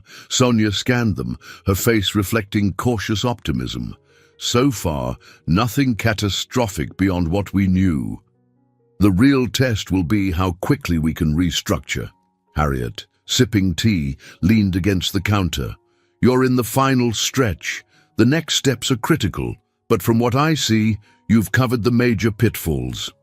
As evening approached, Samantha excused herself to prepare for her own board meeting, while Harriet stepped outside to take a call. Alicia, Sonia, and Isabella remained around the table, each quietly reviewing notes. The hush felt loaded with anticipation. Finally, Alicia broke the silence. "Bella," she said, using the nickname she'd rarely employed in public, "do you realize you're about to do something extraordinary? You'll be leading a massive reorganization while also forging a new partnership that could help countless people." Isabella's eyes misted with emotion she didn't fully expect. "I never set out to rescue Marcus's empire," she murmured. "But if this means stabilizing those jobs and creating a more ethical business environment, then maybe this is what all those years of hard work were preparing me for." Sonia offered a nod of agreement. "You're not just building a bigger empire. You're reshaping how people view corporate responsibility. That's worth every sleepless night, in my opinion." A wave of gratitude swelled in Isabella. She silently thanked the universe for surrounding her with allies who believed in the same principles. There was still the official final agreement to sign, the press to address, and a workforce anxious about their futures. But the blueprint was there, ready to be shared with the world. Tomorrow would be the ultimate test of her resolve.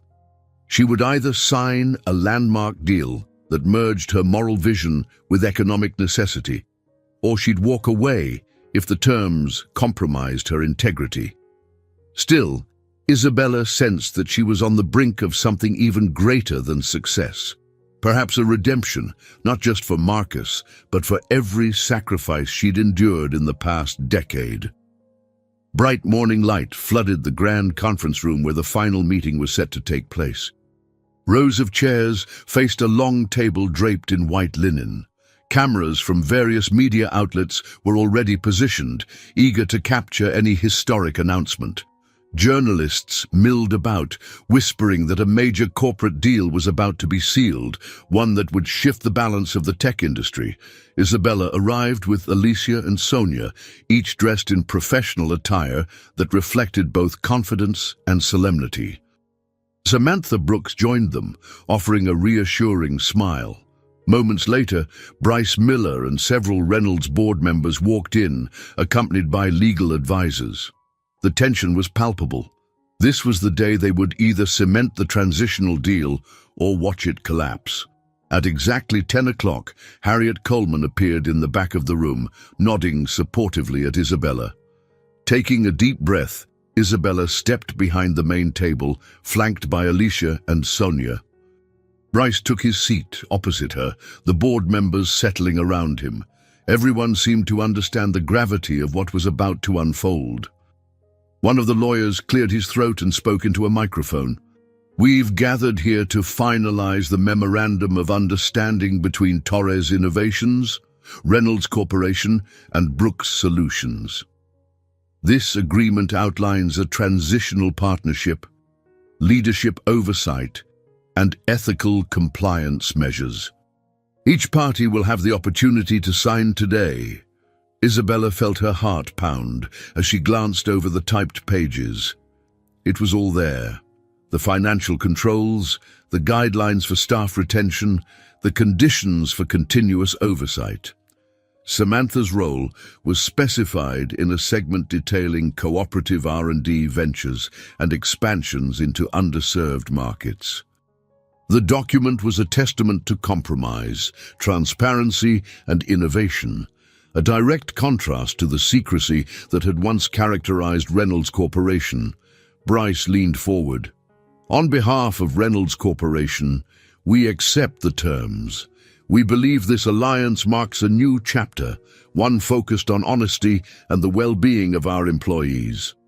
We're ready to sign.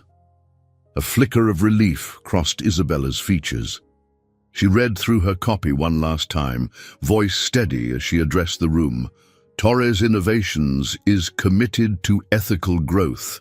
We will provide oversight, resources, and guidance as Reynolds Corporation restructures. We will not condone any hidden dealings or unethical practices. And if new information surfaces that violates these terms, we reserve the right to withdraw. Bryce nodded solemnly. Understood. Samantha added, Brooks Solutions is thrilled to play a part in this transformation. Together, we can deliver products and services that prioritize real human needs. The lawyers distributed pens and directed each principal to sign various spots. Cameras clicked rapidly, capturing the moment as Isabella, Bryce, and Samantha put ink to paper. Applause broke out among observers, and a wave of chatter rippled across the room. Even some of the more cynical journalists appeared intrigued by the prospect of a cooperative venture built on moral ideals. Then, just as the final signatures were penned, a hush fell. Marcus Reynolds, appearing at the back of the room, made his way forward, drawing every eye in the crowd. He was dressed simply, looking more subdued than ever. Though no longer in an official capacity, he seemed determined to speak. "Thank you for letting me say a few words," he began, voice subdued yet earnest. "I'm not here as a CEO anymore. I'm here as the man who made grave errors that nearly destroyed a company." He glanced at Isabella, then at Bryce. "I want to acknowledge Ms. Torres and the Reynolds board for putting aside personal grievances and focusing on what's best for the employees and the industry. Your example has humbled me." A reporter called out, "Are you endorsing this deal, Mr. Reynolds?" Marcus nodded. "Absolutely. It's the right thing. My hope is that the new Reynolds Corporation becomes a place of genuine innovation and integrity, and I plan to cooperate fully with any investigations or inquiries." He stepped back, exhaling slowly. Isabella saw the weight in his eyes, the regret that no longer seemed performative, but deeply felt. A swirl of emotions flooded her, memories of the past, the bitterness of his betrayal, and the unanticipated empathy she felt upon witnessing his remorse. Nonetheless, her focus remained on the future they had just agreed upon. Sonia gave Isabella a discreet nudge, indicating it was time to address the media. With cameras rolling, Isabella spoke into the microphone. "This partnership is more than a financial transaction. It's a statement that we can and must prioritize ethical practices, employee welfare, and social impact in the business world. I believe in second chances, but not without accountability. Reynolds Corporation is entering a new phase, and Torres Innovations will be there to ensure the mistakes of the past aren't repeated." Reporters clamored for questions. Alicia stepped in to moderate, allowing a few inquiries. Samantha answered one about the timeline for product rollouts, while Bryce discussed immediate steps for restructuring. Isabella handled questions about regulatory oversight and potential market reactions. Through it all, a cautious optimism pervaded. When the press briefing concluded, Harriet made her way to Isabella, giving her a proud smile. "You've come a long way from the woman who once doubted her own worth. This is a defining moment. You've proven that empathy and determination can coexist at the highest levels of power." Isabella felt a swell of emotion, tears almost pricking her eyes. The applause, the flashing bulbs, the mixture of relief and anticipation. It was all overwhelming, but in the best possible way. She clutched Harriet's hand, nodding her thanks. As the crowd began to disperse, Marcus approached quietly, a hesitant air about him. "Congratulations. You saved my former company from disaster, and in the process might have saved me from myself." Isabella studied him, the corners of her mouth curving into a subdued smile. "No one person can fix everything alone, but this is a start." Marcus looked down, swallowing hard. "I don't expect forgiveness, but I'm grateful for your fairness. If there's ever a way I can repay that—" Isabella met his gaze, her voice firm, yet not unkind. "Just honor your word. That's enough." They exchanged a small nod, and Marcus stepped aside. The day had brought a decisive resolution, a signed agreement, a path to redemption for a fallen empire, and a reaffirmation of everything Isabella believed about leading with conscience. Though many challenges lay ahead, the moment itself shone with promise. This was the reward of her trials, a chance to breathe new life into a broken system, guided by the unwavering strength she'd gained along her journey. The ink had barely dried on the newly signed agreements when Isabella boarded a train back to New York, seeking a rare pocket of calm in the aftermath of the Boston summit. Late autumn sunlight streamed through the windows, painting golden stripes across the cabin. She settled into a window seat, nursing a cup of herbal tea and letting the rhythmic clack of wheels on tracks soothe her jumbled thoughts. Despite her triumph, the tension of the past weeks still weighed on her shoulders. She reflected on the magnitude of what had just unfolded. Torres Innovations had secured a transformative partnership with Reynolds Corporation under strict ethical guidelines, and Samantha Brooks's firm would collaborate on initiatives aimed at underserved communities. Yet even with these victories, Isabella sensed a frayed nerve inside herself, a tender spot she'd hoped success might mend. It was as though each milestone brought both reassurance and a faint echo of the old ache she once felt at Marcus's dismissals. Halfway through the journey, Alicia joined her, laptop in hand. "Thought you might want company," she said, sliding into the seat across the table. "I figured we could review some transitional updates." Isabella offered a wan smile. "Sure, let's go over whatever's pressing." They opened a joint memo from Bryce Miller and the Reynolds board, detailing next steps. Isabella read line after line about staffing changes, compliance audits, and the plan to keep employees informed at every turn. Alicia typed notes on deadlines and reminded Isabella of upcoming discussions with potential overseas investors. The swirl of tasks felt never-ending, yet Isabella welcomed the focus. It gave her mind structure amid emotional turbulence.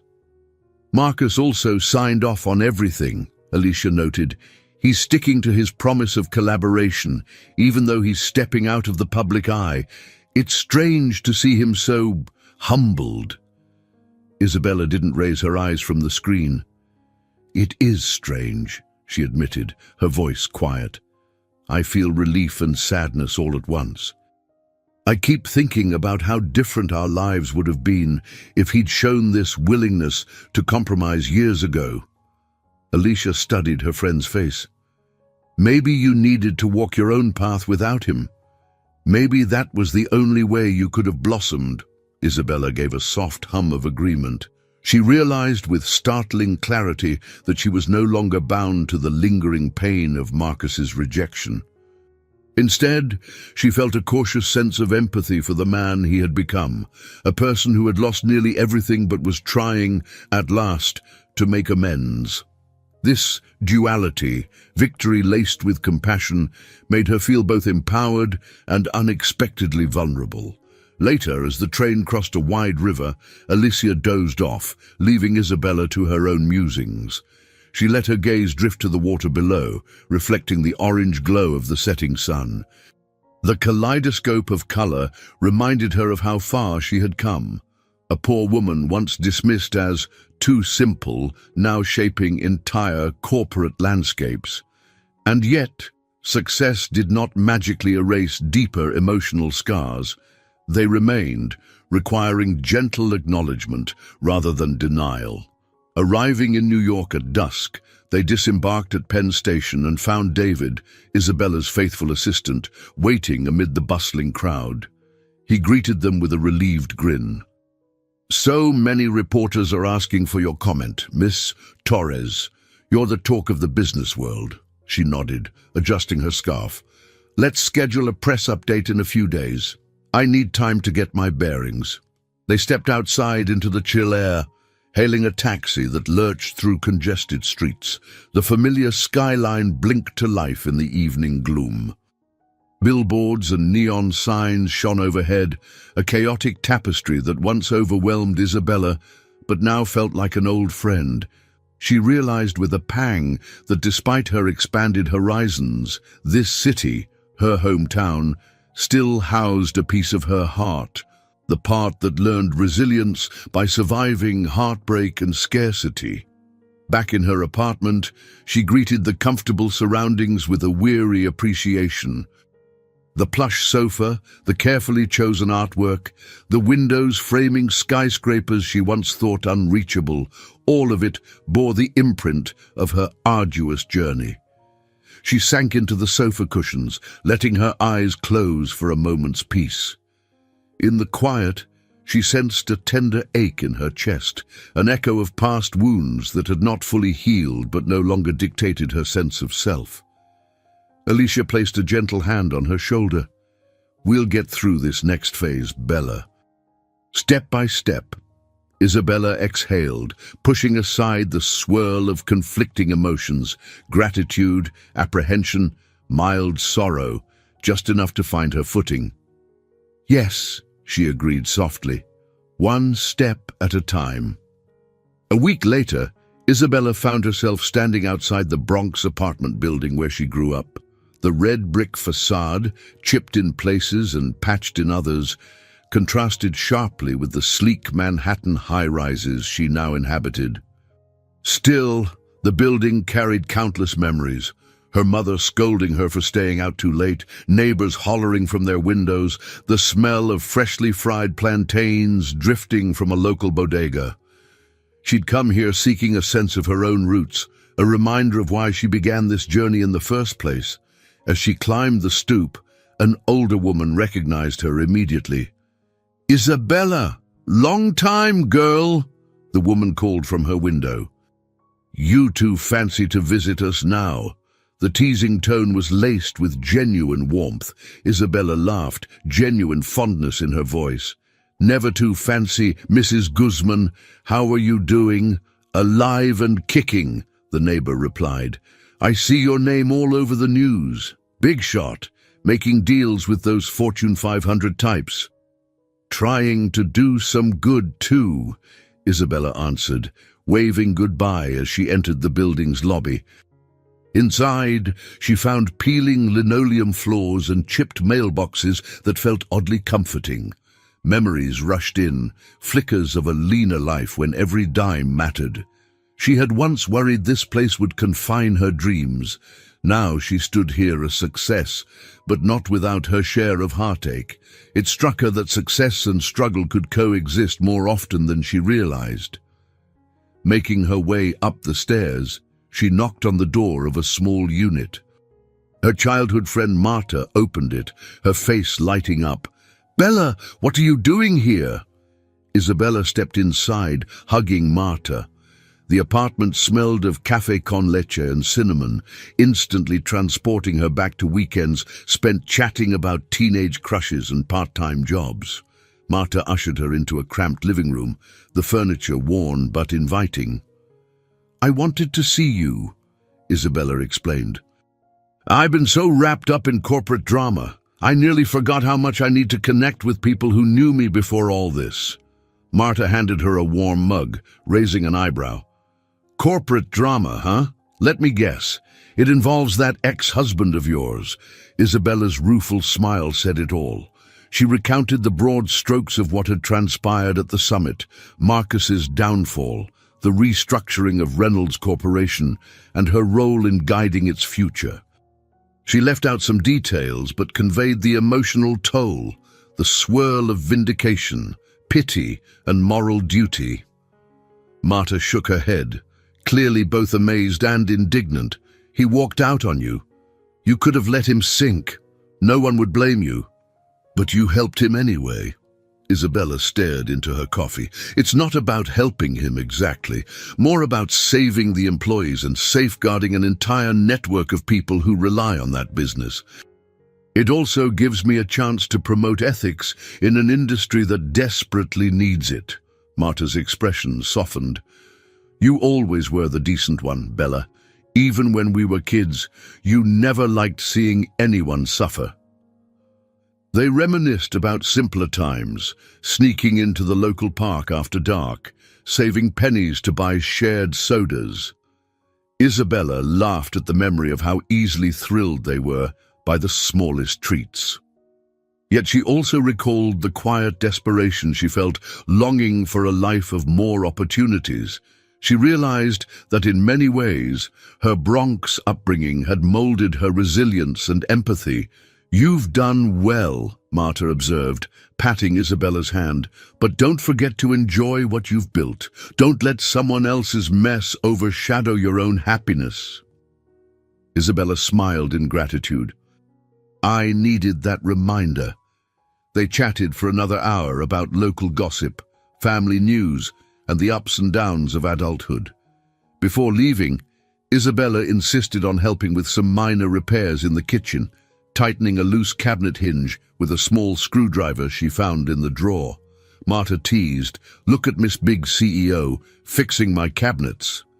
Just because I handle million-dollar contracts doesn't mean I can't handle a loose hinge, Isabella joked back. When she finally stepped outside, the late afternoon sun painted the tenement buildings in warm hues. The swirl of city life felt different now, familiar, but with a clarity that comes from stepping away and returning. She understood that her journey wasn't about severing ties with her past, but rather weaving all those threads together into a tapestry of who she was becoming. For the first time since the Boston summit, she felt a sense of homecoming that went beyond addresses and job titles. She had returned to where it all began, not as the abandoned wife of a millionaire or the CEO chasing validation, but as a woman who'd reconciled her roots with her newfound vision of the world. That realization filled her heart with cautious optimism, reminding her that the greatest triumphs often lie in bridging who we were with who we strive to be. The following month, a mild winter settled over Manhattan, with temperatures cold enough for frosty mornings, but not so harsh as to chase people entirely indoors. Isabella stood in the foyer of a sleek auditorium in Midtown, smoothing the lapel of her blazer. She was preparing to speak at a forum on ethical entrepreneurship, hosted by a well-regarded non-profit that championed women in business. As she glanced around the lobby, she saw diverse faces, young startup founders, seasoned professionals, community advocates. It struck her how much she once yearned to join such gatherings, back when her life was consumed by self-doubt and Marcus's belittling remarks. Now she stood at the podium's threshold as an example of resilience and integrity. Alicia and Sonia accompanied her for moral support, each handling last-minute details.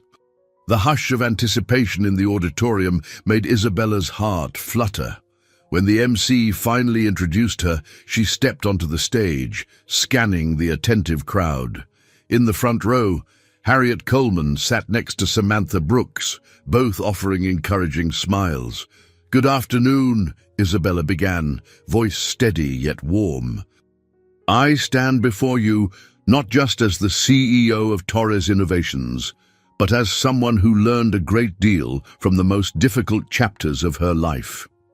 She shared the highlights of her story, starting from humble beginnings in the Bronx, her tumultuous marriage to a self-made millionaire, the crushing divorce that threatened to shatter her spirit, and her decision to build Torres Innovations from the ground up. She spoke candidly about the doubts that nearly stopped her and the allies who believed in her potential. "The most important lesson I've learned," she continued, "is that integrity and empathy are not weaknesses in business. They are, in fact, the pillars upon which sustainable success is built. I've seen what happens when greed overshadows ethics, when ambition tramples on humanity.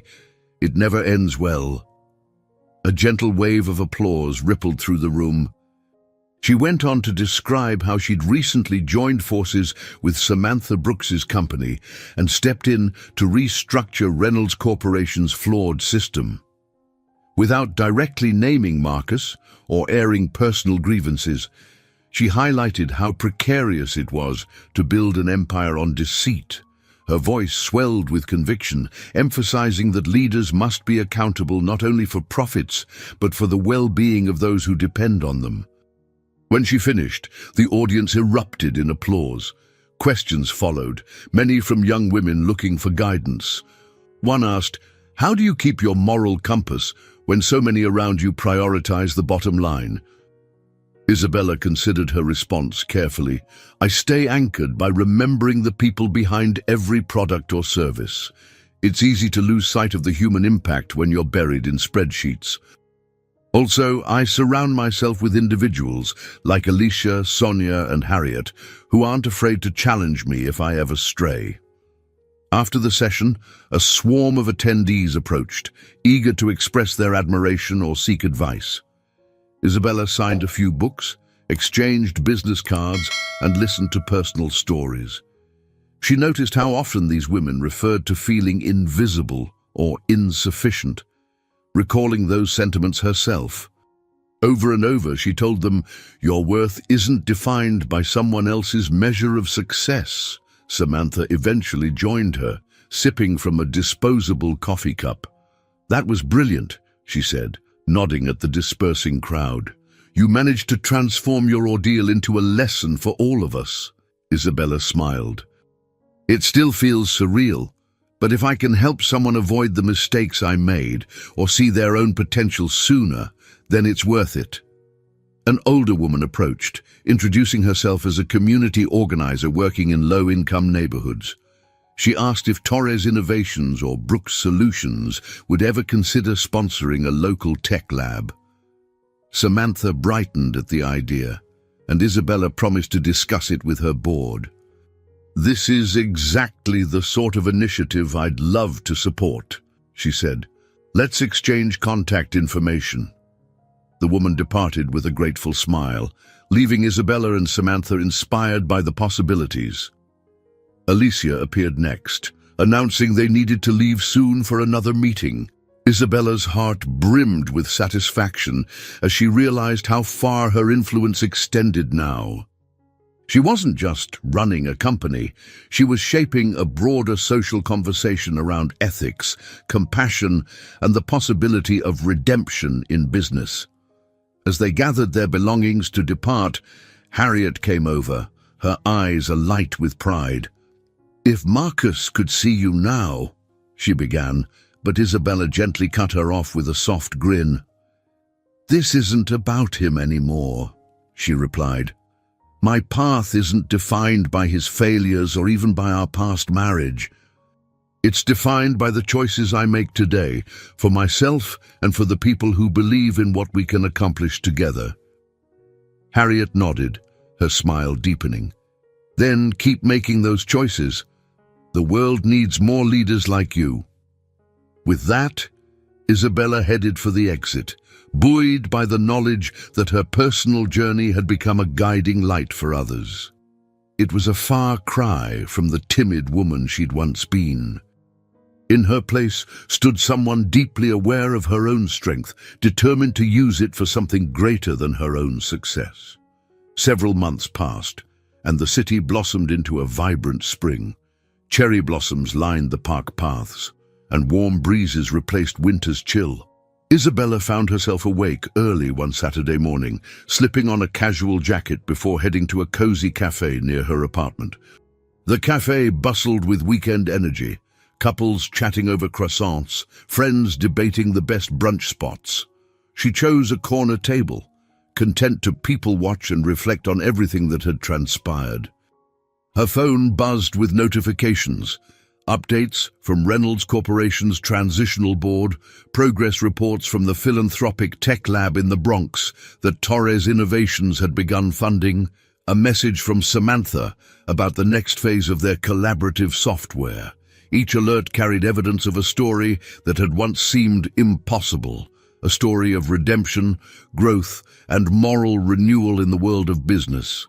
After ordering a cappuccino, she gazed out the window.